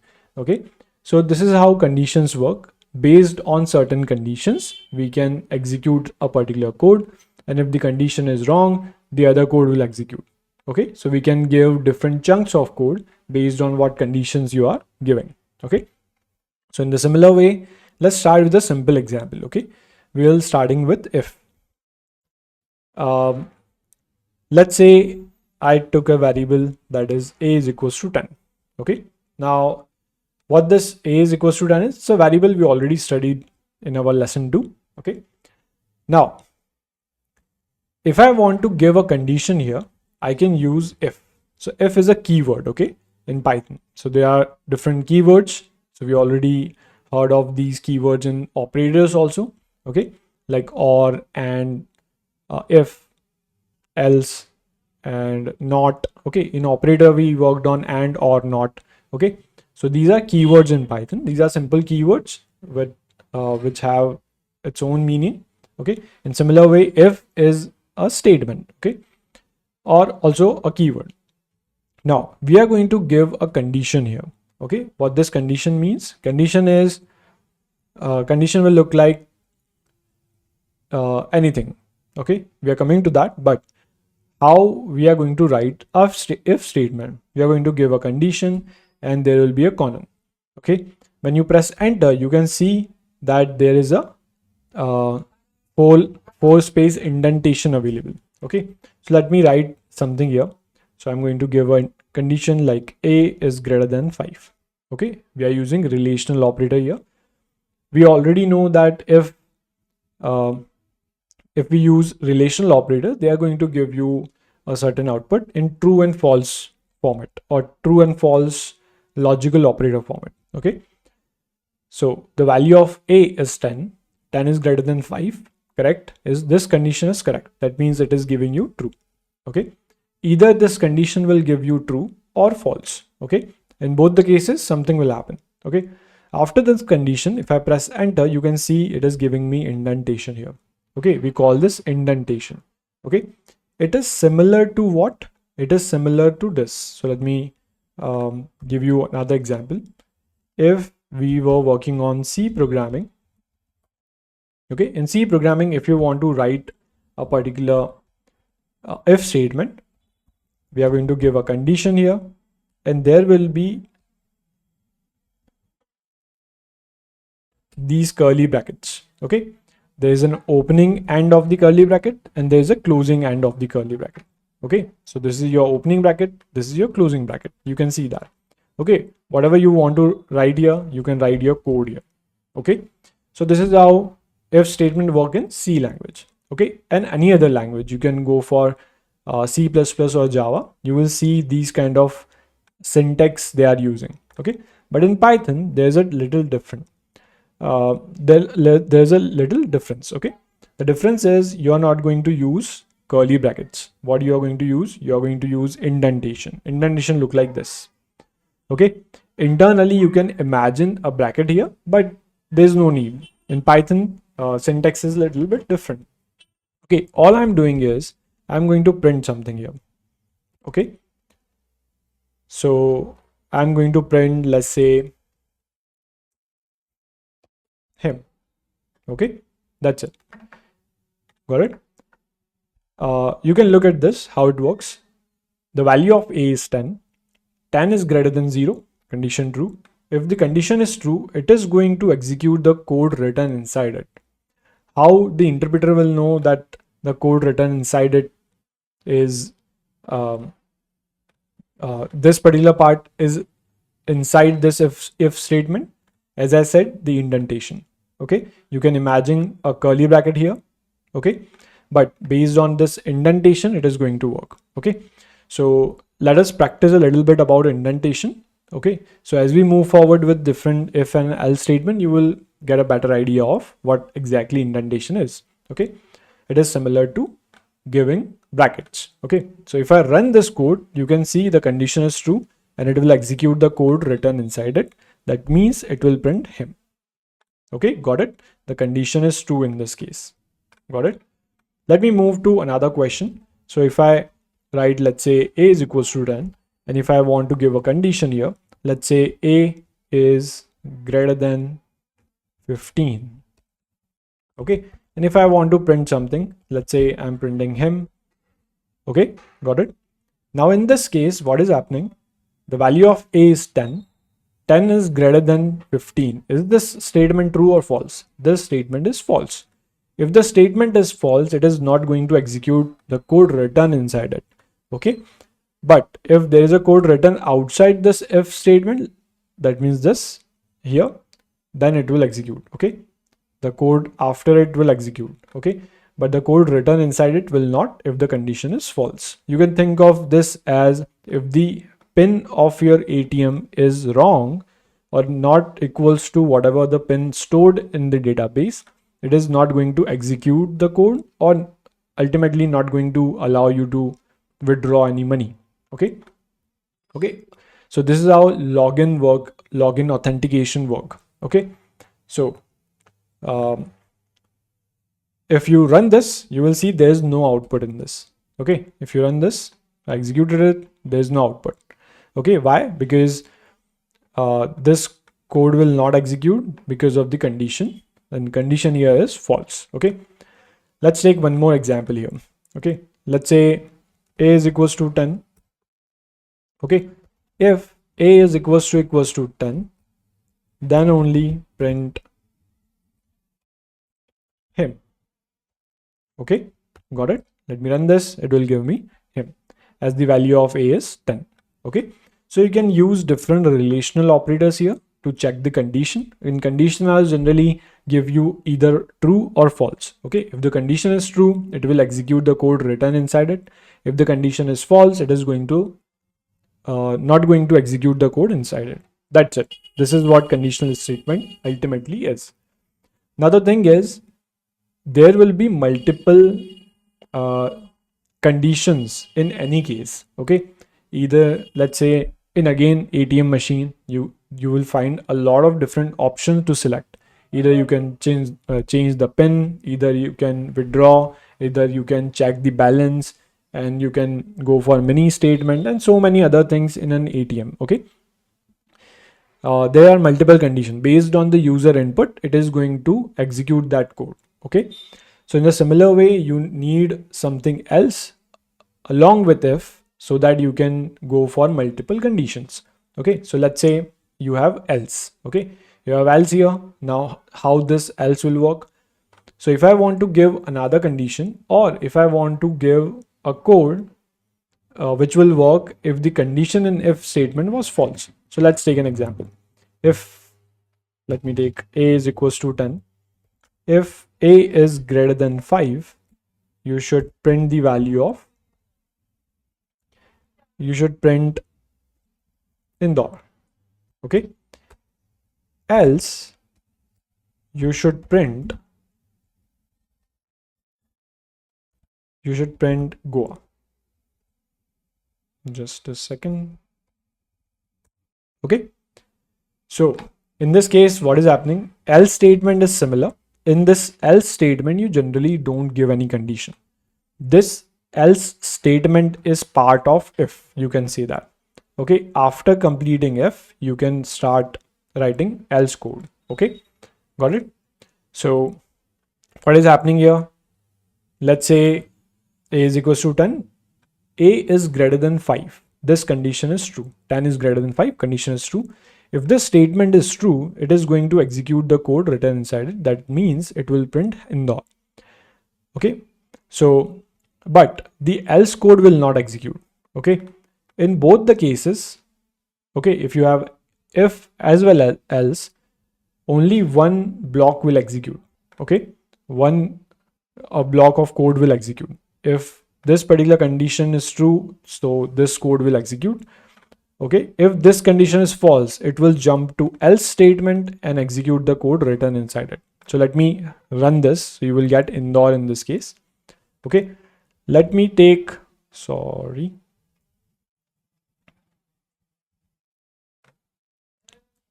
let me take this example again.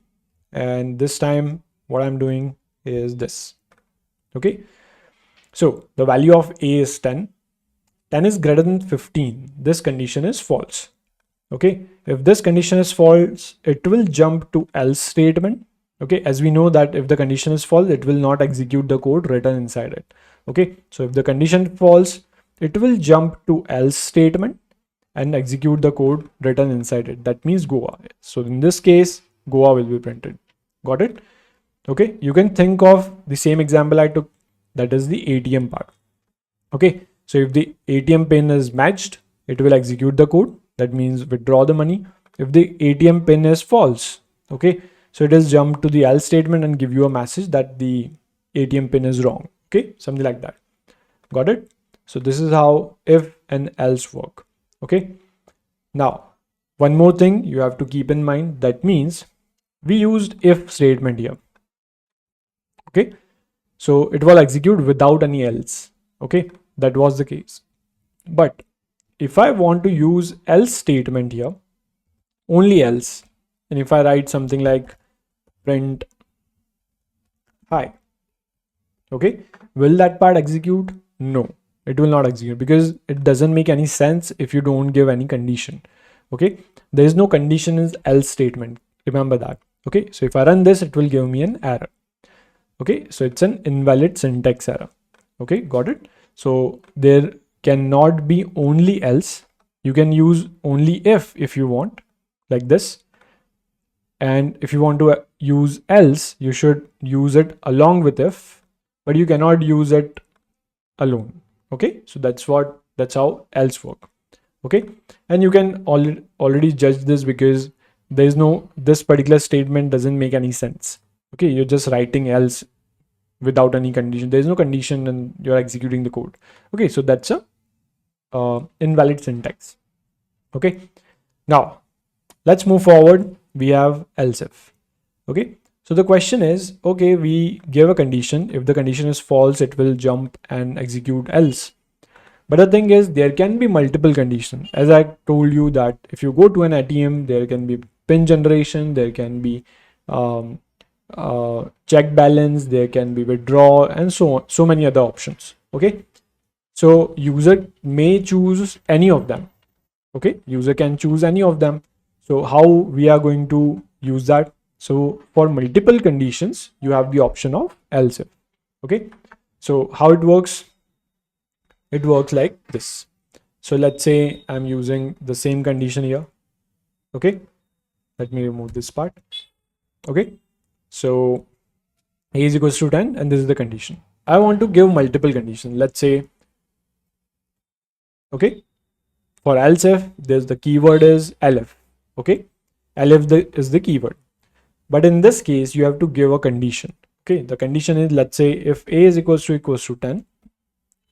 Okay, but in this case, let me call it 11 for now.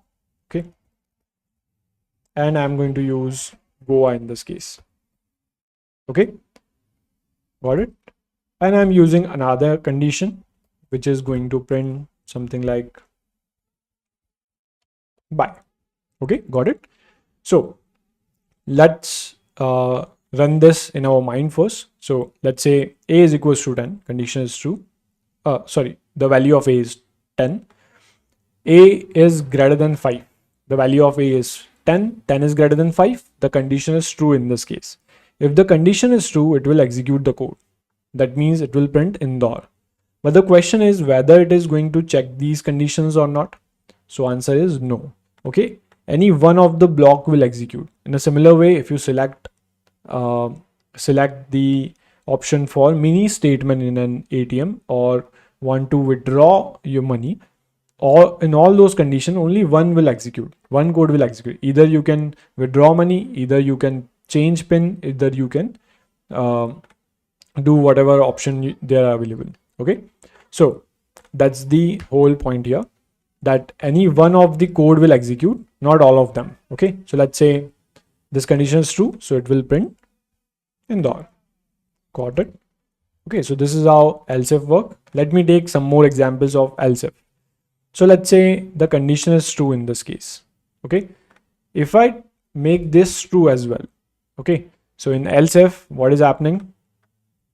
If a is equals to 10, so this condition is also true because the value of a is 10. Okay, so if you execute this, what will happen? It will again print the first statement, that is Indore. Why? Because the value of a is 10. 10 is greater than 10 is greater than 5. The condition is true. If the condition is true, it will execute the code written inside it. It will not jump to any other condition. Okay, this is how the interpreter work.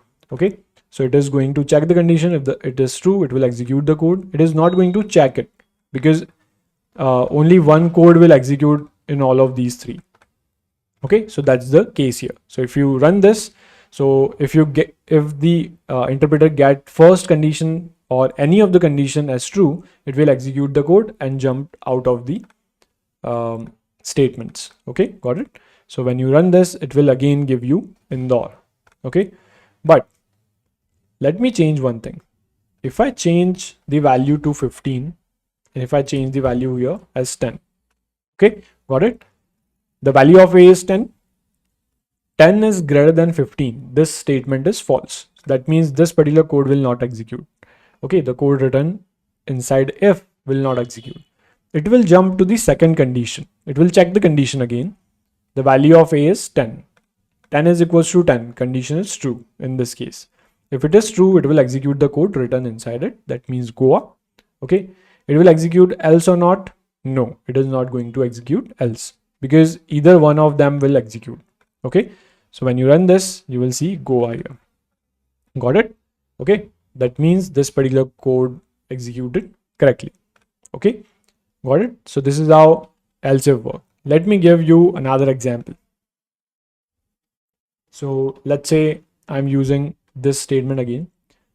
Can I give multiple options here? Okay, yes, I can give multiple options. So if I use elif, a is, let's say, equals to 10 in this case, so it is going to print something. Okay, it can print anything. So let me use Mumbai. Got it? So what will happen? It will go, you can keep this in mind, that any code in Python work from top to bottom. Okay, there are different approach a particular compiler or interpreter look at a program. Okay, so in this case in Python we have interpreter. Okay, so the interpreter is going to work from the approach of solving a program. In this is top to bottom. Okay, in C language there is bottom up approach. Okay, from bottom the code will execute. Okay, so in this case, in top down approach, left to right, it is going to check first condition. If it is false, it is going to jump to second.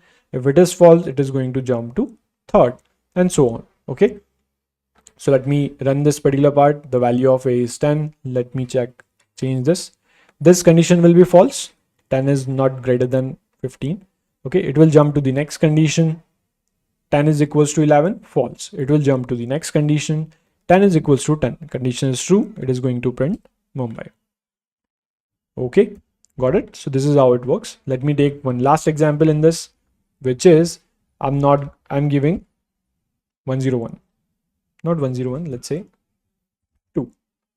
Okay, the value of A is 2. Okay, so it is going to check 2 is greater than 15, false. It will jump to the second condition. 2 is equals to 11, false. It will jump to the third condition. 2 is equals to 10. The condition is again false. It will jump to else. If all the conditions are false, it is going to execute the code written inside else, because that is considered as the last option. If this, else that. Okay, so when you run this, it will print by. Okay, all these conditions are false. That's why it executed else statement. Okay, got it. So this is how if and else as well as else if work. Okay, let me jump to ternary statements. Okay, so ternary statements are again, you can consider these as single line statements. Okay, there is no such thing as ternary statements in Python, but they created it using if and else. Okay, before that, if you want to go for JavaScript, okay, or you want to go for I think C++ as well as Java. Okay, you have seen these ternary statement like this. So you ask a question. If the question is true, it will execute the code written before colon. If the question or the answer is false or the condition is false, it will execute the code written here after colon. Okay, this is what ternary in C, or let's call it JavaScript, or in Java.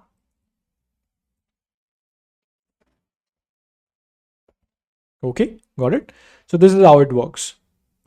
Okay, so this is the way ternary statement worked in other languages, but in Python, ternary statements work a little bit different. You can use if and else for that.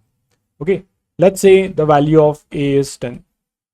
Okay, and how it is going to work? As the name suggests, ternary. When we talk about binary statements, okay, binary operators, there are plus, minus. You need two variables or two values for plus to work. Okay, A plus B, A minus B, like that, or 10 plus 15, something like that.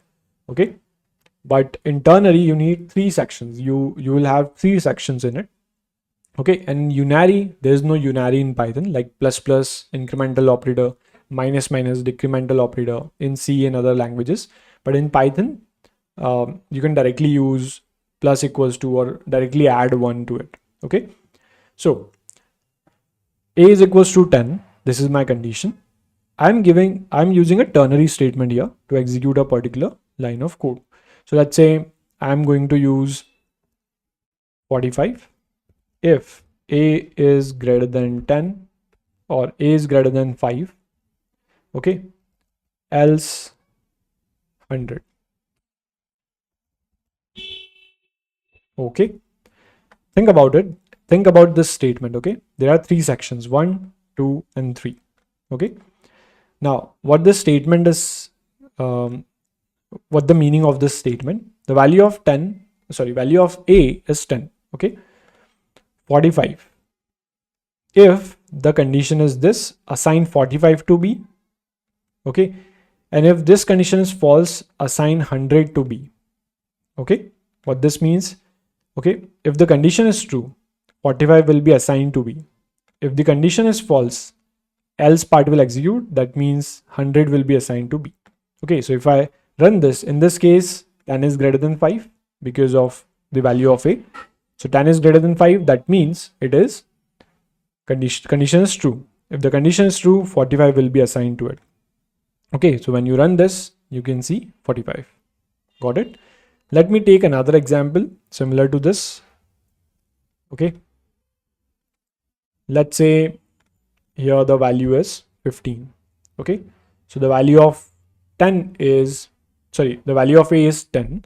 10 is greater than 15. The condition is false. False condition, so else part will execute and it will assign 100 to B. So this time the value of B is 100. Got it? So this is how it works. Let me take another example. Think of a situation where you are going to give an indication to somebody. Okay, just like flags, just like a flag represent a land in anywhere in the world. Okay, that's, this is India, that is America, and so on. Okay, so in similar way, when we talk about a situation like this, let's say I'm going to give some status. You have seen this status if you worked in worked with programming or did any kind of web development or something like that. Let me give this let's say status. So status is my variable. Okay, you can name a variable anything. Okay, anything you want. So if I give a status is, let's say I'm giving a statement like login. Okay, so not login, let's say I'm giving the status as 200. Okay, so you can find these status values. There are 200, 300, 404. You know about 404. Okay, 404 is an error. Okay, so similar to that, there are different status. Status 200 represent a success request, or any kind of API if you ever worked with. But in this case, this is just a variable which is holding 200. Okay, now what I'm going to work on is I am going to write a message. Okay, the message will be login if status is equals to 200, else it will be logout. Got it? This is my statement. In a single line, I created a condition. Okay, so if I use print the value of message, how it is going to give me the output.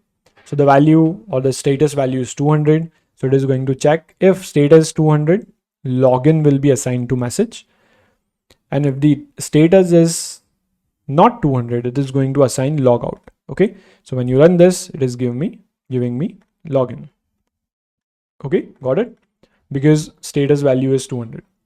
Let's say the status is 404. Okay, so in this case, status 404 is not equals to 200. Condition is false. This condition is false, so it is going to respond with else, that is logout. So logout will be assigned to message. Okay, internally it will look like this. Let me give you this statement. Let's say message variable will look like this. Okay, so you're assigning a value into a variable name message. Okay, so internally this is happening. Okay, so this is how it works. Got it? Okay, so this is how ternary statements work. So you can create ternary statement in a single statement. Okay, you will find a lot of single statement thing in Python. Okay, single statement for loops, single statement while loops, and so on. We will work on mostly on for loops, so we will work on them later on. But I think you got the idea of ternary statements. Okay, now let's move forward with nested if else. Okay, so nested if else. Nested word represent something which is inside something. Okay, there is a nest of something after another.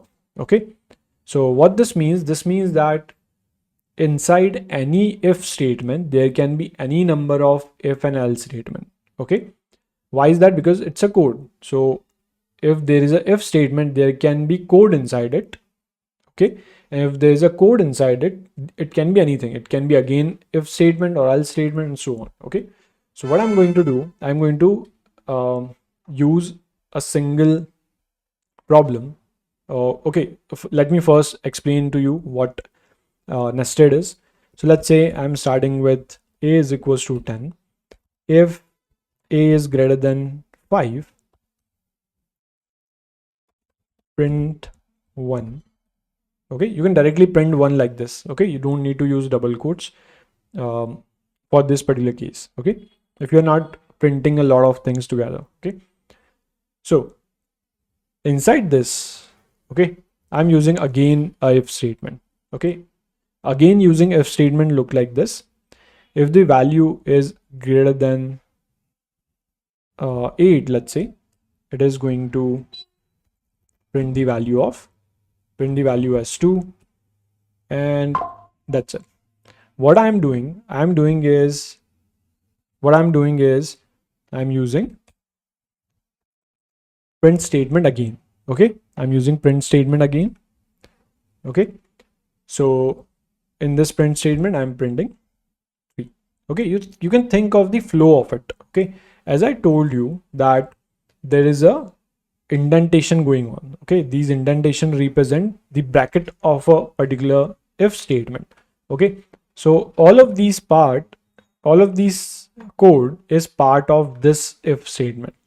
If this if statement is correct or true, the condition in this if statement is true, it is going to execute the whole code. Okay, now what I'm doing here is I'm using an else statement, and I'm going to print something here. Let's say I'm printing 4. Okay, if you want to print anything else along with it, you can write if statement again. Okay, so in if statement, let me write if a is equals to 15, okay, or 10, let's say, it is going to print the value 5, and you can write else statement again if you want. It is going to print 6. Okay, got it? So let's try it out. The value of a is 10. Okay, 10 is greater than 5, condition is true. If the condition is true, it is going to print the value of 1. Okay, after that, after printing 1, it is going to jump to this particular code. Okay, the value of a is 10. 10 is greater than 8, condition is true. If the condition is true, it is going to print the value of 2. Okay, so it will print 1 and it will print 2. After that, because this if statement is executed, that means this else will not execute. Okay, either one of them will execute. We already know this. Okay, and now this if statement is completed, that means this else will not work, and that's it. The whole code is executed inside this. Now the whole code is executed inside it. That means the else of the outer if will not execute.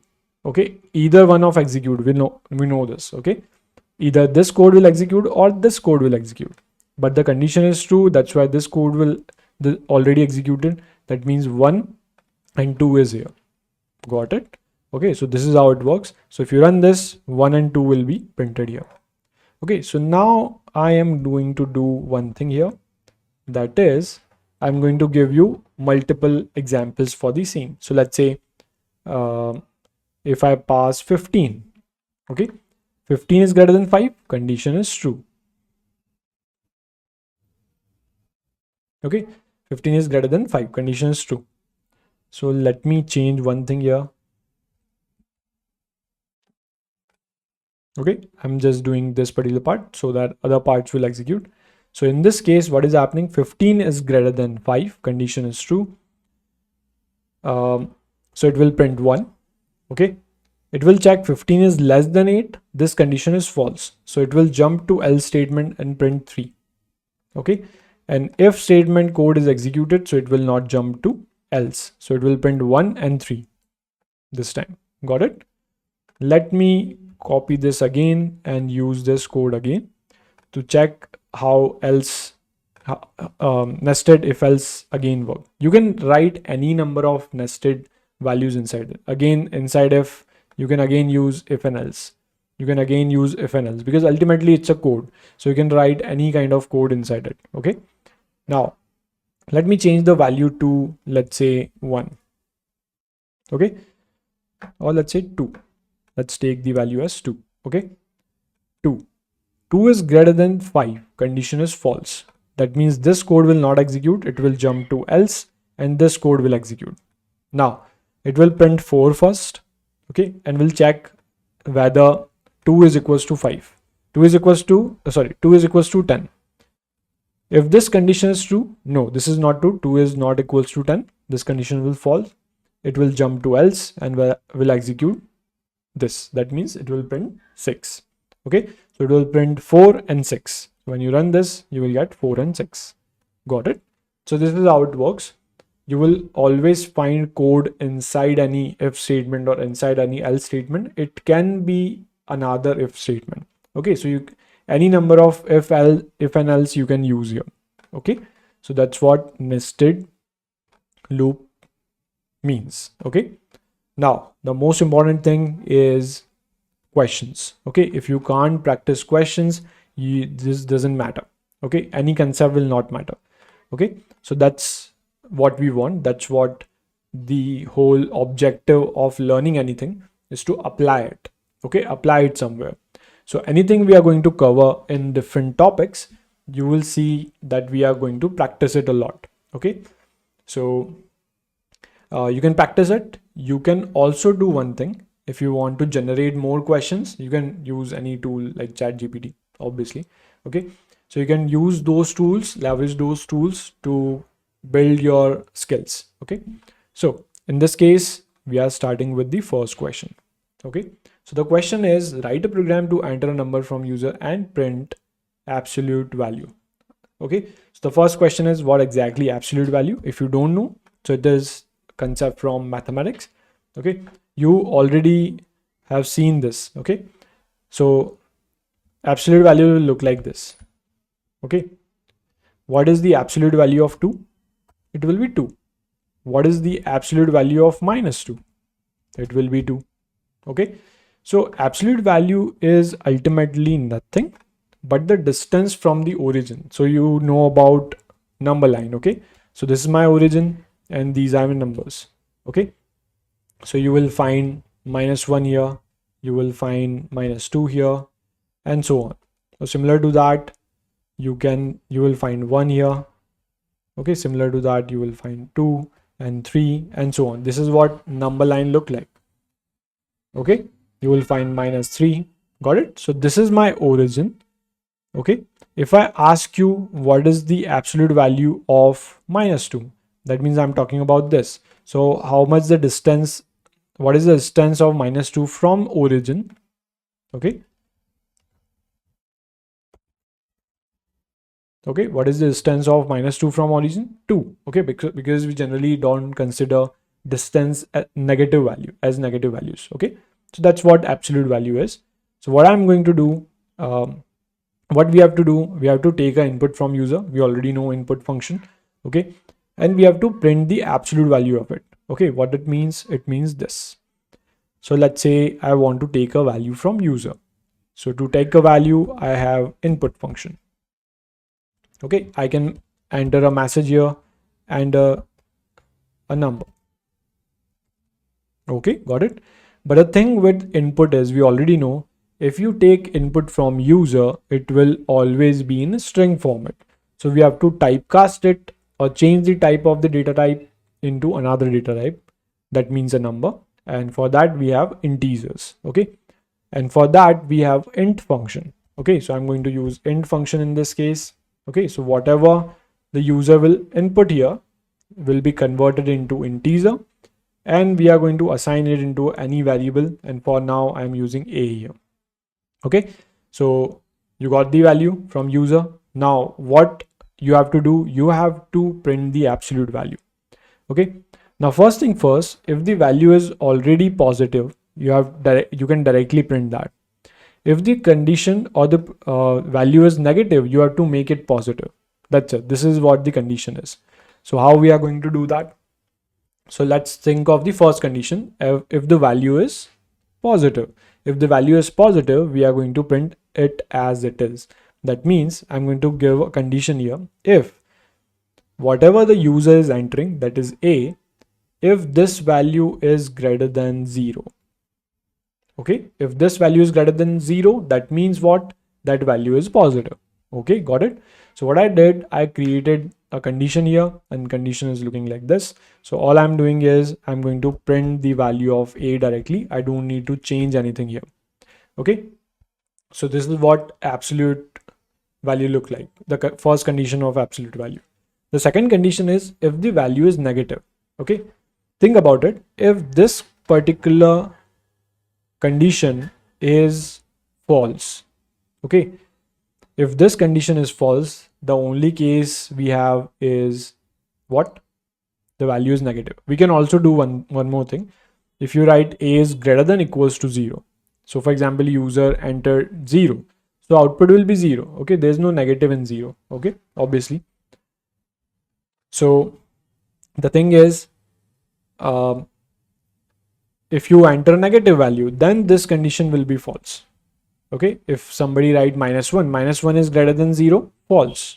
This particular part is false. So if the condition is false, it will jump to else statement. Okay, and it is going to print something, okay, which is the value of a is negative in this case. So we have to make it positive. So how we are going to make it positive? In mathematics, we generally do one thing, then multiply it by -1. Okay, so if the value is -7 and you multiply it by -1, it becomes 7. Okay, so minus minus plus, you already know this. So all I'm going to do is use a and multiply it with -1. Okay, so this comes in best practices. If you want to use these kind of statements or multiple operators here together, always use brackets. Okay, so because of board mass, brackets will work first, or in the case you are just giving the instruction of how you want to execute. Okay, how you want your statement to execute. Okay, so that's the case here. That's why we use brackets first, that we want to solve this particular part, then this particular part, and so on. Okay, so that's how it works. So let me run this first. So it is asking me a number, enter a number, and in this case I'm going to enter 5 for now. Okay, when I press enter, it will check 5 is greater than 0, condition is true, so it is going to print 5 directly. So there is nothing new in this case. Okay, so, and if I run this again, and this time I write -7. Okay, so that's a negative number. -7 is greater than 0, this condition is false, so it will jump to else statement, and it is going to multiply -7 with -1, so it will become 1. So it will become positive 7. It is printing 7. Okay, you can do one more thing. If you want to print a message along with it, so what you are going to do, you are going to do this particular thing. I'm writing the code again, but this time I want to give a message along with printing the value. So let's say I want to write absolute value is this. Okay, all I can do, I can use a comma here. Okay, and to be more specific, you can also use another bracket here, but this is fine for now. Okay, so this is how it works. So let me run this. I'm entering -7. It is giving me absolute value is 7. Okay, got it? So this is how it works. So we solved our first problem with if and else. Okay, so this is what logic building is. We build a logic and we created a code around it. Okay, so next question. It is again a simple question, which is write a program to enter a number from user and check if it is greater than 10 or not. Okay, so you can think of a solution before me, okay, and compare your solution with me. So for now, I want to take a value from user. Okay, so in the similar way, all I'm going to use is the same code. Okay, so this code will give me value from a user, and this value will be a number. Okay, as mentioned in the in this particular question, and check if it is greater than 10 or not. Okay, I want to check if that number is greater than 10 or not. Okay, to check that, what I can do is I can directly use if a is greater than 10 or not. Okay, so you can directly print what? Greater. Okay. Okay. So you can write greater, or you can write the number is greater. Okay. What you can do, you can use not greater. Okay. So this is the condition. If the value of A is 10, okay, let's say 20, 20 is greater than 10. Okay. So this code will execute and it will give you an output like this. Okay. And if the value of A is 2, let's say, so 2 is greater than 10, false. So it will jump to else statement and it will print not greater. Okay. So the code in this case will always be correct. So let me run this. It is asking me something. I'm going to enter 3. So it is giving me not greater. And I'm going to give 10. So it is going to give me not greater. Okay, not greater than 10. Okay. So the thing is, there is another condition here. Okay. If I run this again, if I enter 15 in this case, the number is greater. Okay. But the thing is, when you enter 10, it is giving me 10 is not greater than 10. Obviously, it is not, but you can add another condition along with it. Okay. So what I'm going to do, I'm going to do elif, obviously, A is equals to 10. If it is equal, so it should print the number is equals to 10. We can also write, to be more specific, greater than 10,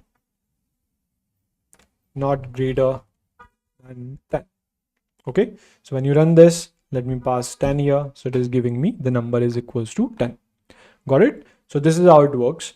This is how you can create multiple type of programs with the same concept, or there can be different ways to create any kind of logic. Okay, so there can be thousands of ways. Okay, not only one. Okay, so as we move forward, you will understand that you can use another options also. Okay, but for now, let's jump to the next question. Next question is, write a program to enter 3 numbers from user and print the greater number. Okay, now this is the question. So the question is, you have to take 3 values. Okay, so we understand, okay, if we want to take 2 values from user, we can compare both the values that 10 is greater than 15 like this and print that particular number is greater.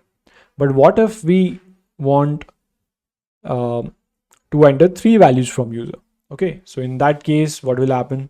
So think about it. Think about the logic first. Let's say we have 3 variables. Let's say A. Okay, then we have B and we have C. Okay, 3 types of values are here. First thing, we have to compare A and B. Okay, whoever the greater value is, okay, we will store it somewhere. For example, let's say in D. Okay, we will save that value in D. Whoever the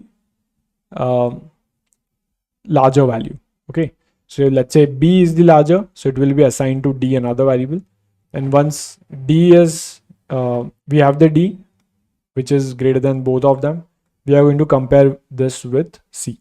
Okay, in similar way, think of when in school you have got the instruction of comparing marks between students, which is not a good thing, but yeah, they compare marks with different students. And how you are going to do it in a lower level, that you compare first value the second with your friend, and if you got more marks, you compare it with other people in the group. Okay, so this is how you find out that who got the highest marks. Okay, so in similar way, this will work. This is your logic. Okay, now what I'm going to do, I'm going to use input function. Okay, this will give me one value. Okay, I'm going to use another value. First value will be in A, second value will be in B, and third value will be in C. So 3 variables are here. Okay. Now what I can do, I can compare 2 values and use another variable in this case. Okay. So for that, what you can do is, let's say if A is greater than B. Okay. Or you can use equals to also in this case. Why? Because let's say the first value is 10, the second value is 10. So 10 is greater than equals to 10. Whether A is greater or B is greater, in both the cases 10 is there. So you can store 10 in another variable. Okay. So if the value of A is greater, so what will happen? The value of, let me take another variable, which is A. So the value of A will be assigned to D. D is a new variable here. Okay. So the value of A will be assigned to D. Okay. Now I'm going to use elif. Okay. Elif is whether, let's say, B is greater than equals to A. Okay. So D will store the value of B. Okay. So D is holding the greater value between these values. Okay. So if the value of A is greater, so it will assign into D. If the value of B is greater, it is assigned into D. If it is assigned, what I can do, I can use these two things. That's it. After that, I can use if statement again. Okay, you can use multiple if statements if you want, but in this case, I'm using this, that A is greater than B, condition is true. So the value of A will be assigned to D. Similar to that, if the this condition is true, the value of D will be assigned to B is assigned to value of D. Okay. Now, if this statement is executed, any of these statements executed, the D value is already holding the greater value between A and B. Okay. So if that is the condition, I'm going to use if again. Okay. If D is greater than equals to C, I can compare D with C. Okay. If D is greater, all I can do is print the greater value, which is greater is equals to D. Okay, got it? Else, we can directly print that if this condition is not true, greater is equals to C. Okay, got it? Okay, this is how it works. So it's a very simple way. Okay, this is a very simple way to do it. Let me check this first by executing whether we are we created the logic correctly. So let's say the first value is 10, the second value is 20, the third value is 30. So greater is equals to 30. Okay, so this is correct. The logic is correct. Let me run this again. The first value is 30, second value is 40, oh sorry, 20, third value is 10. So greater is 30 again. The same way it is giving me the right output. Okay. Now you can use limited variables. You can use not more than 3 variables in this case if you want. Okay. So there are different ways how you can solve this particular problem. So you can try different ways. Okay. This is how again you can solve this problem and so on. Okay. So you can try that out. For now, let's jump to the next question. The next question is you have to take a number from user between 0 and 9. Okay. And print its character format. Okay. So let me explain you the question. The question is user will give you, let's say 0. Okay. So what is the character format of 0? The character format is 0. Got it? In a similar way, if the user enters 1, the character format for 1 is 1. Got it? So this is how it works. This is how you are going to solve this problem. Okay. So how we are going to solve this problem? So first thing first, we have to take input from user and that should be between 0 and 1. Okay. So For now, I'm not considering that as my case, or let's consider that as well. That the value should be between 0 and 1. Enter a number between 0 and 1. Okay, the number will be assigned to A. Now, think about it. If the user enters 0, okay, if the user enters 0, it should print 0, ZERO, okay, the character format. The condition for that will be A is equals to 0. If the A is equals to 0, it will print 0, okay. So think about it. If A is equals to 0, okay, the value of A is 0, it is going to print 0. Simple, okay. Elif, if A is not equals to 0, so we can again check if A is equals to 1. Yes, A is equals to 1. Okay, so it is going to print 1. Got it? In a similar way, I'm going to use elif again. A is equals to 2. Okay, and I'm going to use 2. Okay, in a similar way, you can write multiple conditions here. Just a second.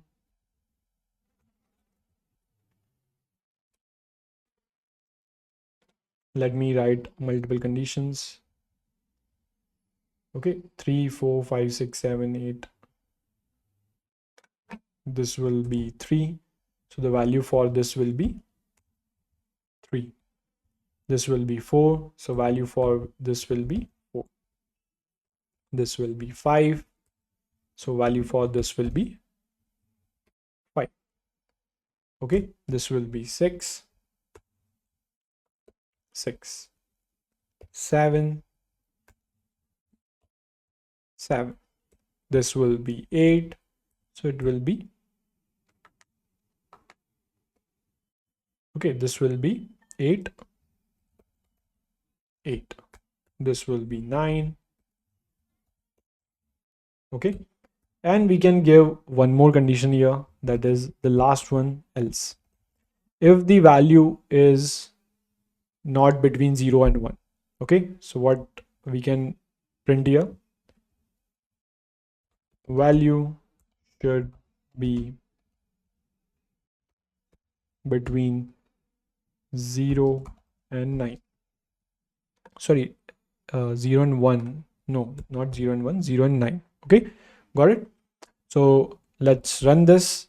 It is asking me to enter a value between 0 and 9. So let's say I entered 5. So it is giving me 5 as the character value. Okay, got it? So this is how it works. I entered again and the value is, let's say, 20. So 20 is not between 0 and 9. So it is going to give me value should be between 0 and 9. Okay, so this is how it works. This is how you can solve this particular problem. Okay, got it?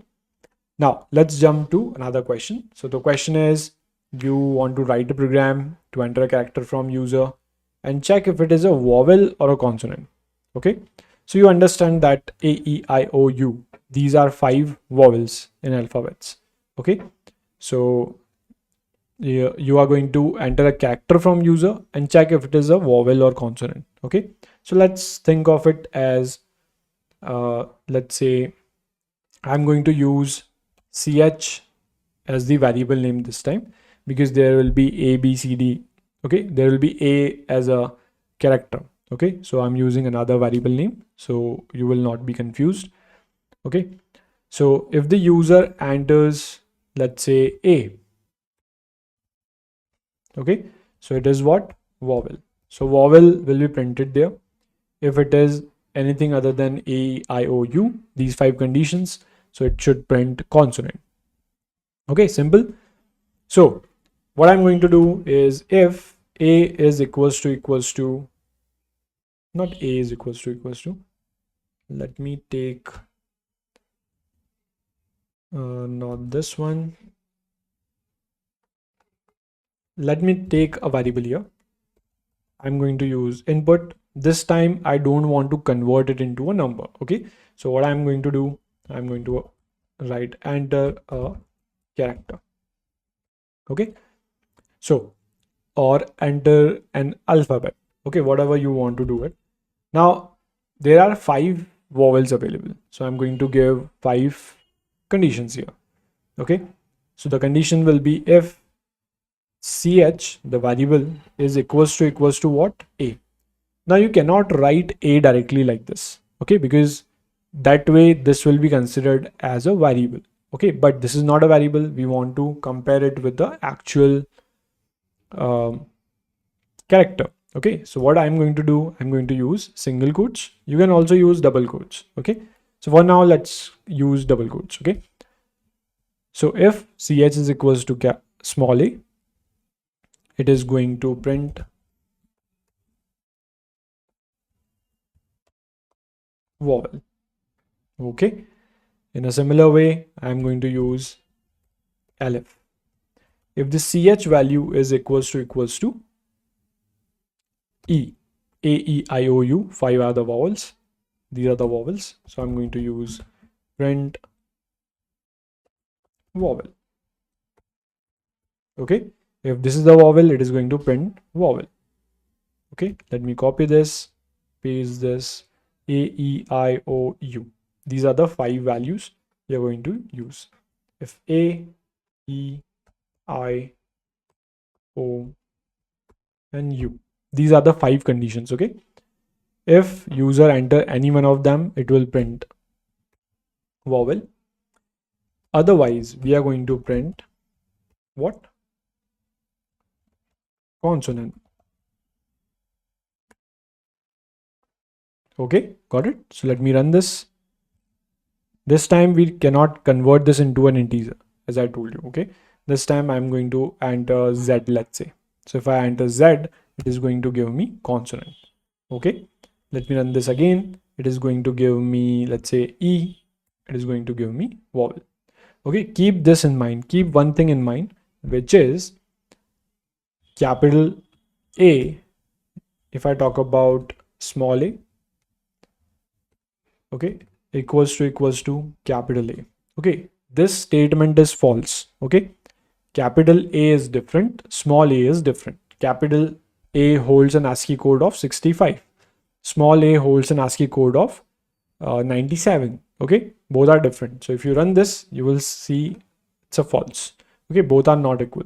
Similar way, user can enter capital letters also. So you can add multiple conditions for the same.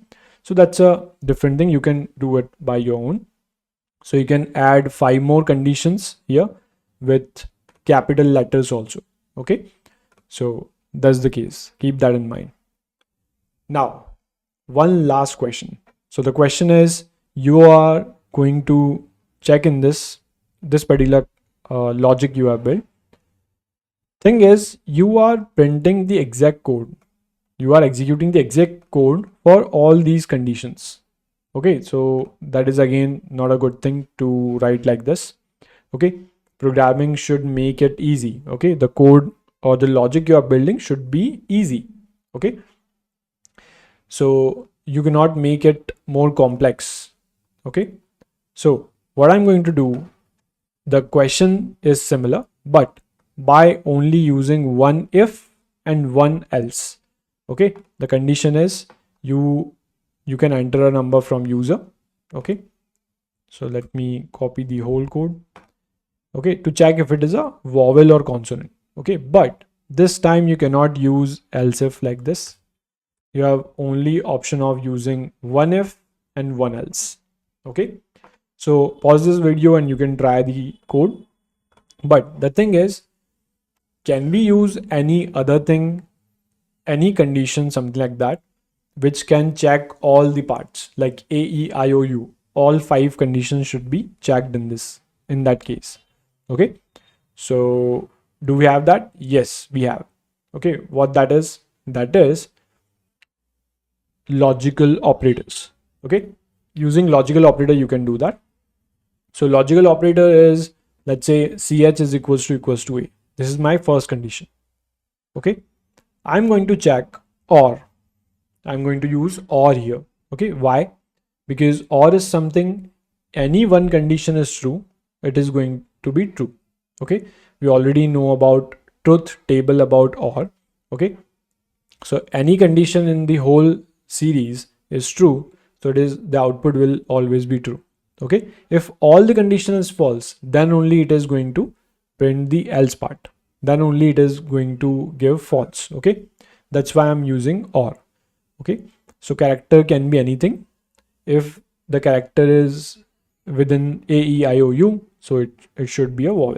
Okay, let me check another value. Okay, that is, you cannot directly write e like this and directly write I like this. Okay, you have to check the condition again and again with the variable. So you are going to write ch is equals to e, or ch is equals to e I, or ch is equals to o, or ch is equals to u. Okay, a, e, i, o, u, for all the conditions we are using this. Okay, if any of the condition is true in this case, it is going to respond with or execute the code written inside it. Okay, because the whole condition will be true in this case when you are using OR. Okay, if any one of that is true, if all of them are false, then only the whole overall output will be false. That means this code will not execute, it will jump to else and it will give you consonant. So let me run this. So let me write a in this. It's a vowel. Okay, run that again. I, it's a vowel. Okay, let me run that again. Z, it's a consonant. Okay, got it. When all the conditions are false, let's say the value of ch is z in this case, z is equals to a, false. Z equals to e, false. All of these conditions are false. That's why the whole condition is false. Okay, that's how OR works. Okay, this is how you can use OR keyword, okay, to solve this problem. Got it? So this is how conditional statement work. All right. So this is lesson 4 of module 1, and this is nothing but logic building part. Ultimately, it's a part of Code With Me series. And what we are going to do in this, we are going to practice a lot of questions within that module. Okay. So in module 1 of fundamentals, these are the things we covered. And related to this, I created some questions here that we are going to practice today. Okay. And practice is very important for logic building part. As we move forward, you will understand that this is the most important part of any module. Okay, later on you will see that the logic building part, which is the most difficult part in any programming, you will find yourself building logics easily. Okay, logic building part has, the only way you can master it is by practicing. There's no other way you can do it. Okay, so so this is what we are going to cover. This is my 4th lesson of module 1, and in this I'm going to solve these questions with you. Okay, what you can do, you can check this question, pause the video, try it yourself, or you can directly compare your solution with me. Okay, so that's the best part. Okay, so we are going to solve these questions one by one in the same order you can solve this. Okay, so let's start with the first problem. Okay, the problem is, write a program to enter a number from user and check if it is even or odd. Okay, very simple. You already know even numbers as well as odd numbers. But how to check whether number is even or not? Okay, it's simple. You can divide it by 2. Okay, you can divide any number by 2 if it is completely divisible. How to know how it is completely divisible? Simple, by reminder. Okay, if you get the remainder as 0, the number is a even number. If you are getting a remainder as 1, it is not an even number. Okay, by dividing it by 2. Okay, so I'm going to create the logic here. The logic is, I have to take a number from user. So let me name it as n, and what I'm going to do, I'm going to use input function. Okay, and a number. Okay, okay, whatever the number is, if you divide it by 2, you will get the remainder. How you can extract a remainder from any number? You can use modulo. You already know about modulo, this percentage sign. Okay, so in operators, we studied in arithmetic operator that modulo is one of the operators you can use, okay, which will give you the remainder. So that's what we are going to do. If this n is divisible by 2, okay, it is going to give you an output. Let's say the value of n in this case is 10. So 10 modulo 2, it will divide it and the remainder will be 0. So it will return 0. Okay, so in this position you will get 0. Okay, I have to compare this whether this is 0 or not. Okay, so what we can do, we can use double equals to and we can write 0. Okay, so this particular part, if the n value of n is 7, let's say, so 7 modulo 2 will be what? 1. The remainder will be 1. Okay, 2 3s are 6 and it will give you remainder 1. Okay, and 1 is not equals to 0, so this condition will be false. Okay, but if this condition is true, it is going to print that the number is even. Okay, the number is even. Else, okay, think about it. If the number is we can write one more thing here. We can consider one more condition. The condition is if somebody enters 0. Okay, so this particular part will be 0 and it will give you true, and that's why it will print the number is even. Okay, so we can check one more thing here.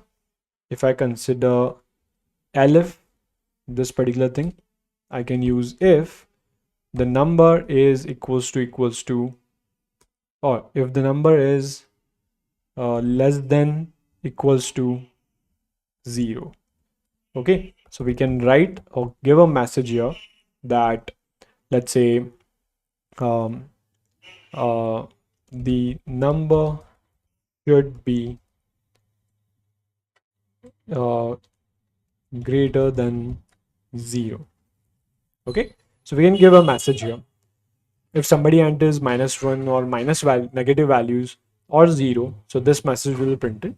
If the value is not, if the value is greater than 0, so it will jump to else if and check this condition. Okay, if the number is divisible by 2, so it will print the number is even. Otherwise, it is going to give you, let's say, the number is odd. Got it? Okay, let me run this. Let's check. Entering some values, enter 10, the number is even, and 3, the number is odd, correct? If I enter -1, the number should be greater than 0. Okay, if I enter 0, or the number should be greater than 0, or you can should be greater than 0. Number should not be 0 and negator. Okay, so you can change the message this way to make it sound right. Okay, that's it. So this is how you work. Okay, got it. So this is how you build a logic for our first question. Okay, let's move to our second question. So the question in this case is, write a program to check if a number entered by user is divisible by both 3 and 5. Okay, now we understand that if I want to check whether a number is divisible by a particular number, we can use logic like this. Okay, if the remainder is 0, the number is completely divisible. Okay, so that's what we are going to do.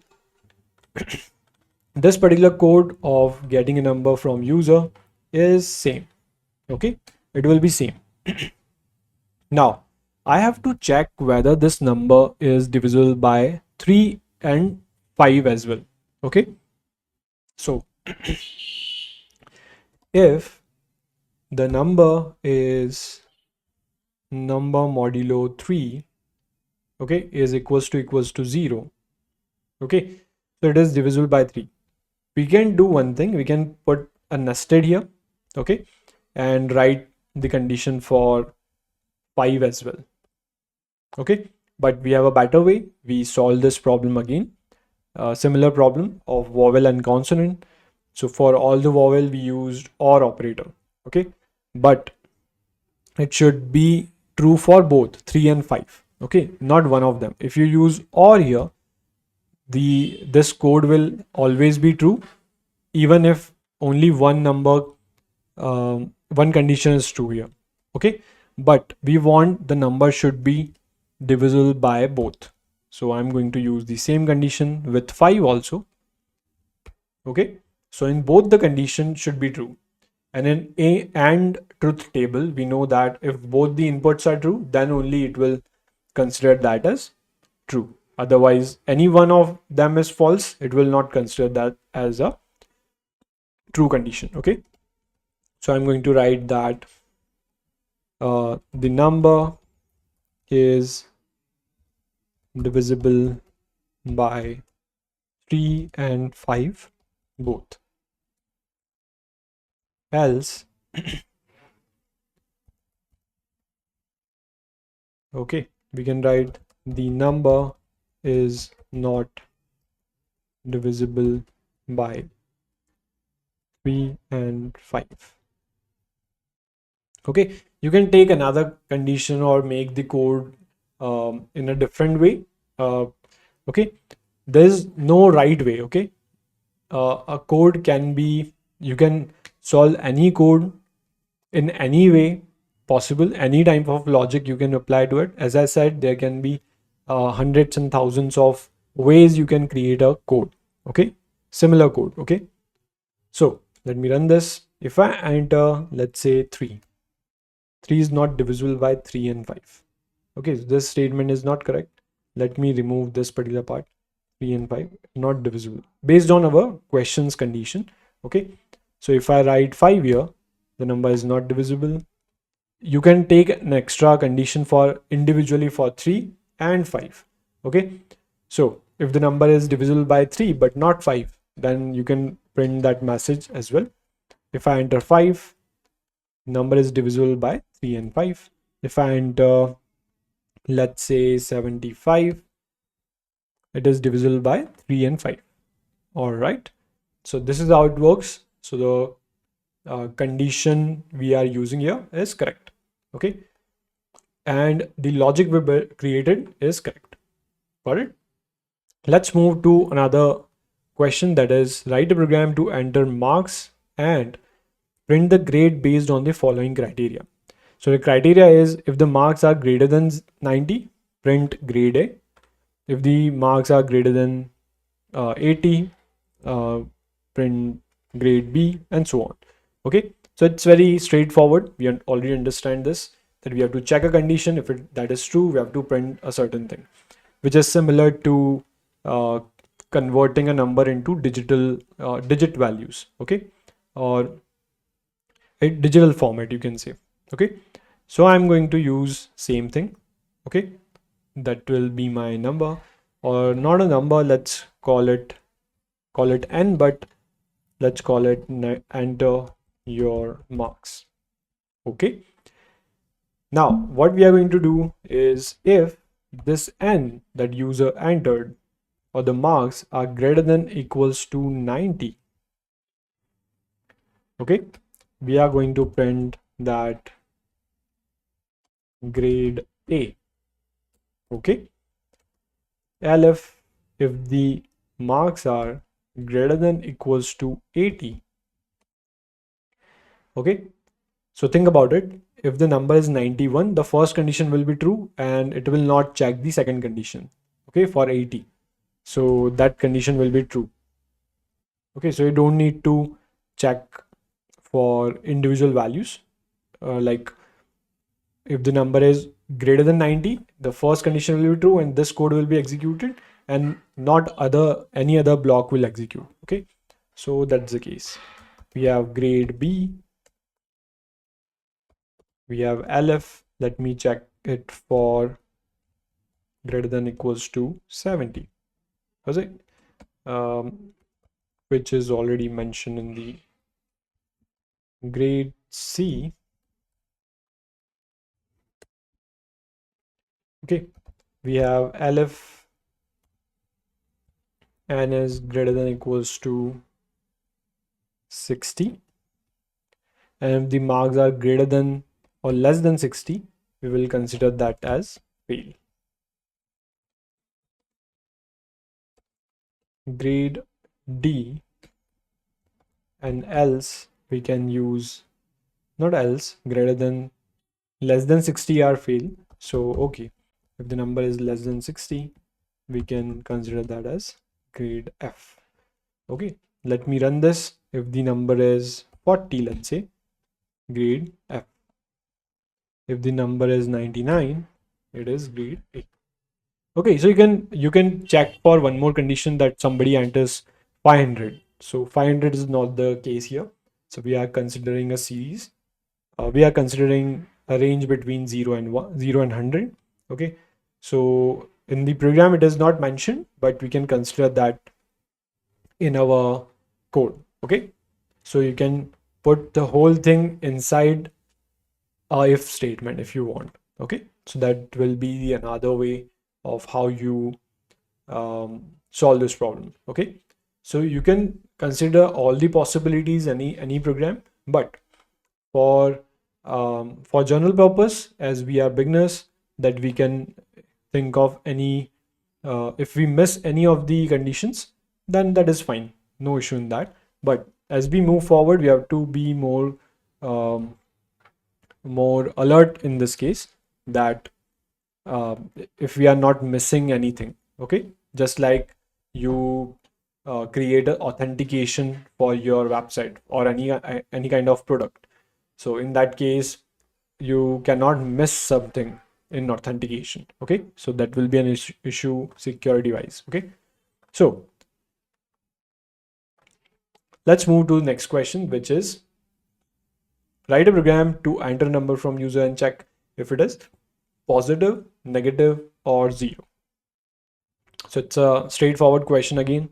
So I'm going to take enter a number from user, which is similar code, and check if it is positive, negative, or zero. If it is positive, negative, or zero. If this n is greater than 0, we are going to print positive. We can check if the n is equals to 0. We can print 0. Okay, and if we have else, the last condition we have is negative, so we are going to print negative.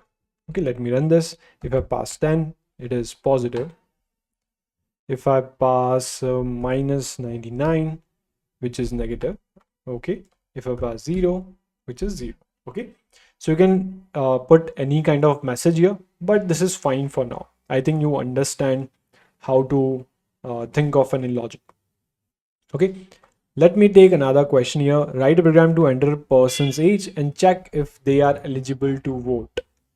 Okay, so if somebody is eligible to vote or not, how we are going to check that, which is if the person is above 18. Okay, if the person is above 18, we can consider that person as eligible to vote.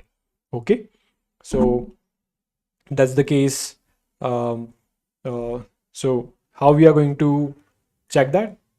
We can take an input from user, which is enter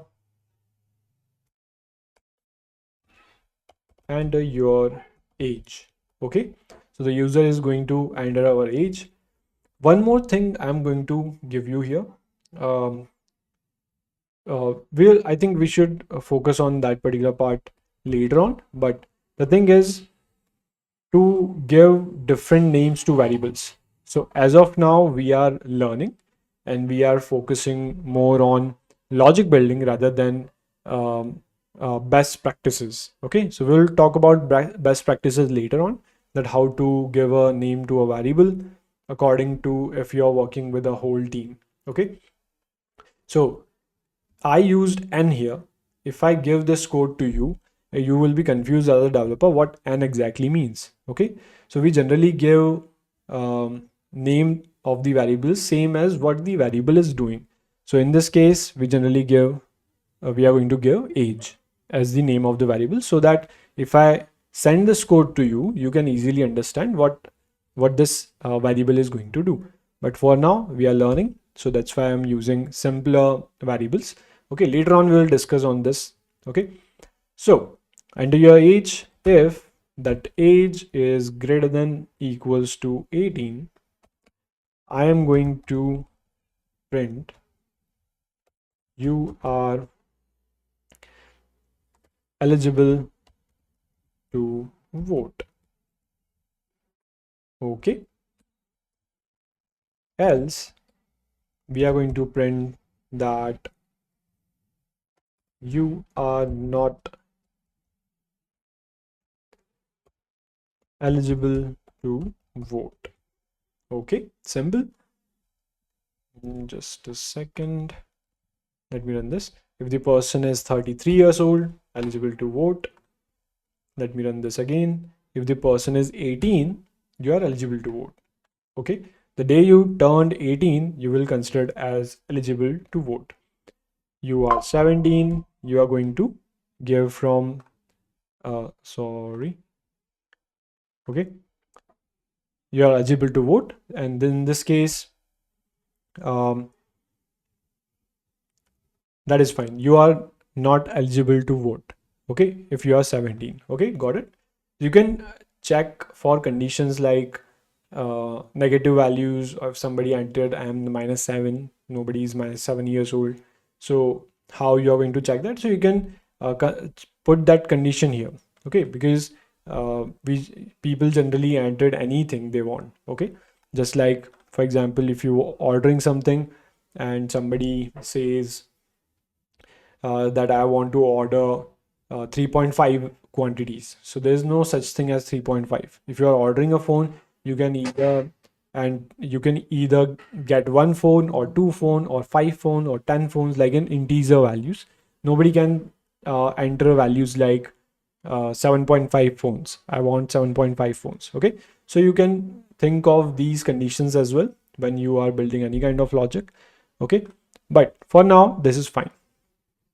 Now, let's move to the last question of ours. And this question is, write a program to classify a model's accuracy score into categories.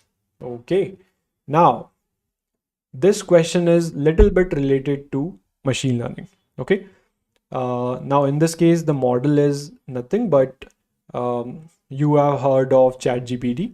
Okay. You can consider that as a model. Okay. And similar to that, when you create a machine learning model or train a particular uh, train on a particular data set using any kind of algorithm, that will be considered as a model. Okay, for now consider as a model as a artificial brain. Okay, for now, later on we'll discuss about it, but you have to create a logic here that will consider a particular machine learning model in these categories. Like it can be poor with a poor accuracy, or an average accuracy, or a good accuracy. Okay, so that's the case in this question. Okay, this is not directly related to machine learning. It is obviously considering machine learning in this case, but we can use if else for this particular problem also. Okay, so what I'm going to do, I'm going to take a number from user and not a number, enter the accuracy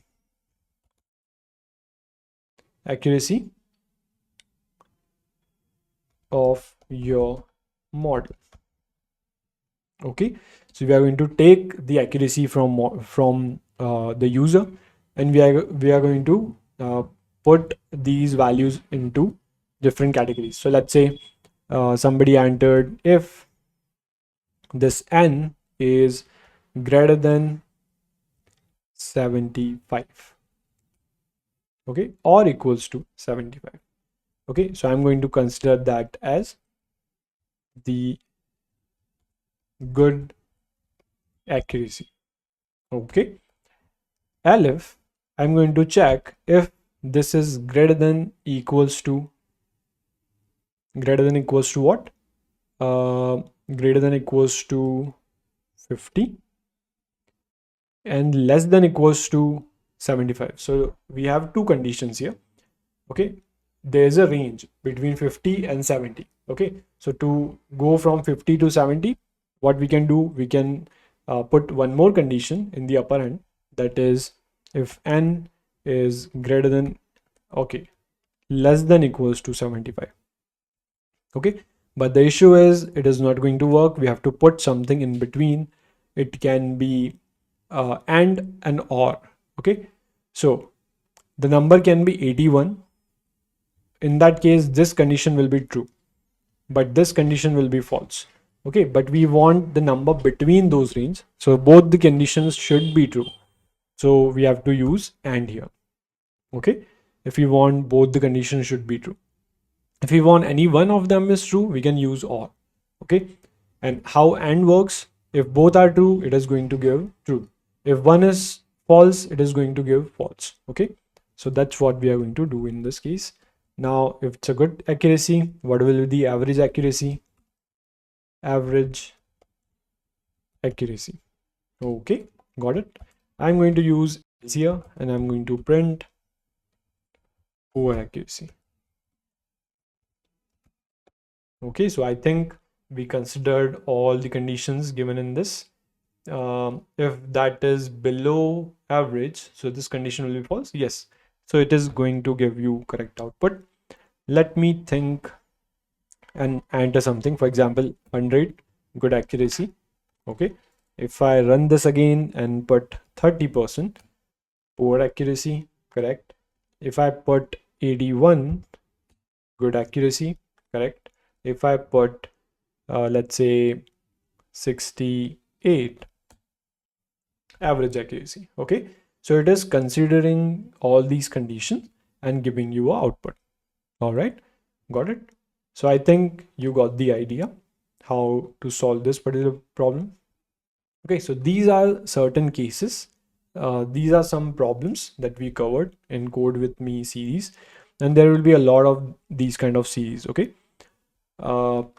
so that will be fine. Now the question is, you may have this question that whether you should practice a lot of question on this, but I think these questions will be fine for you. You can continue with other topics. So now we are jumping to other module. So I think this particular part is completed. If you have any questions, you can ask in the comment section, or you can ask in the Discord server. Okay, so that's it. So if you have any questions, you can ask, or we completed this first module. So congratulations. Okay, see you in next module. Bye bye.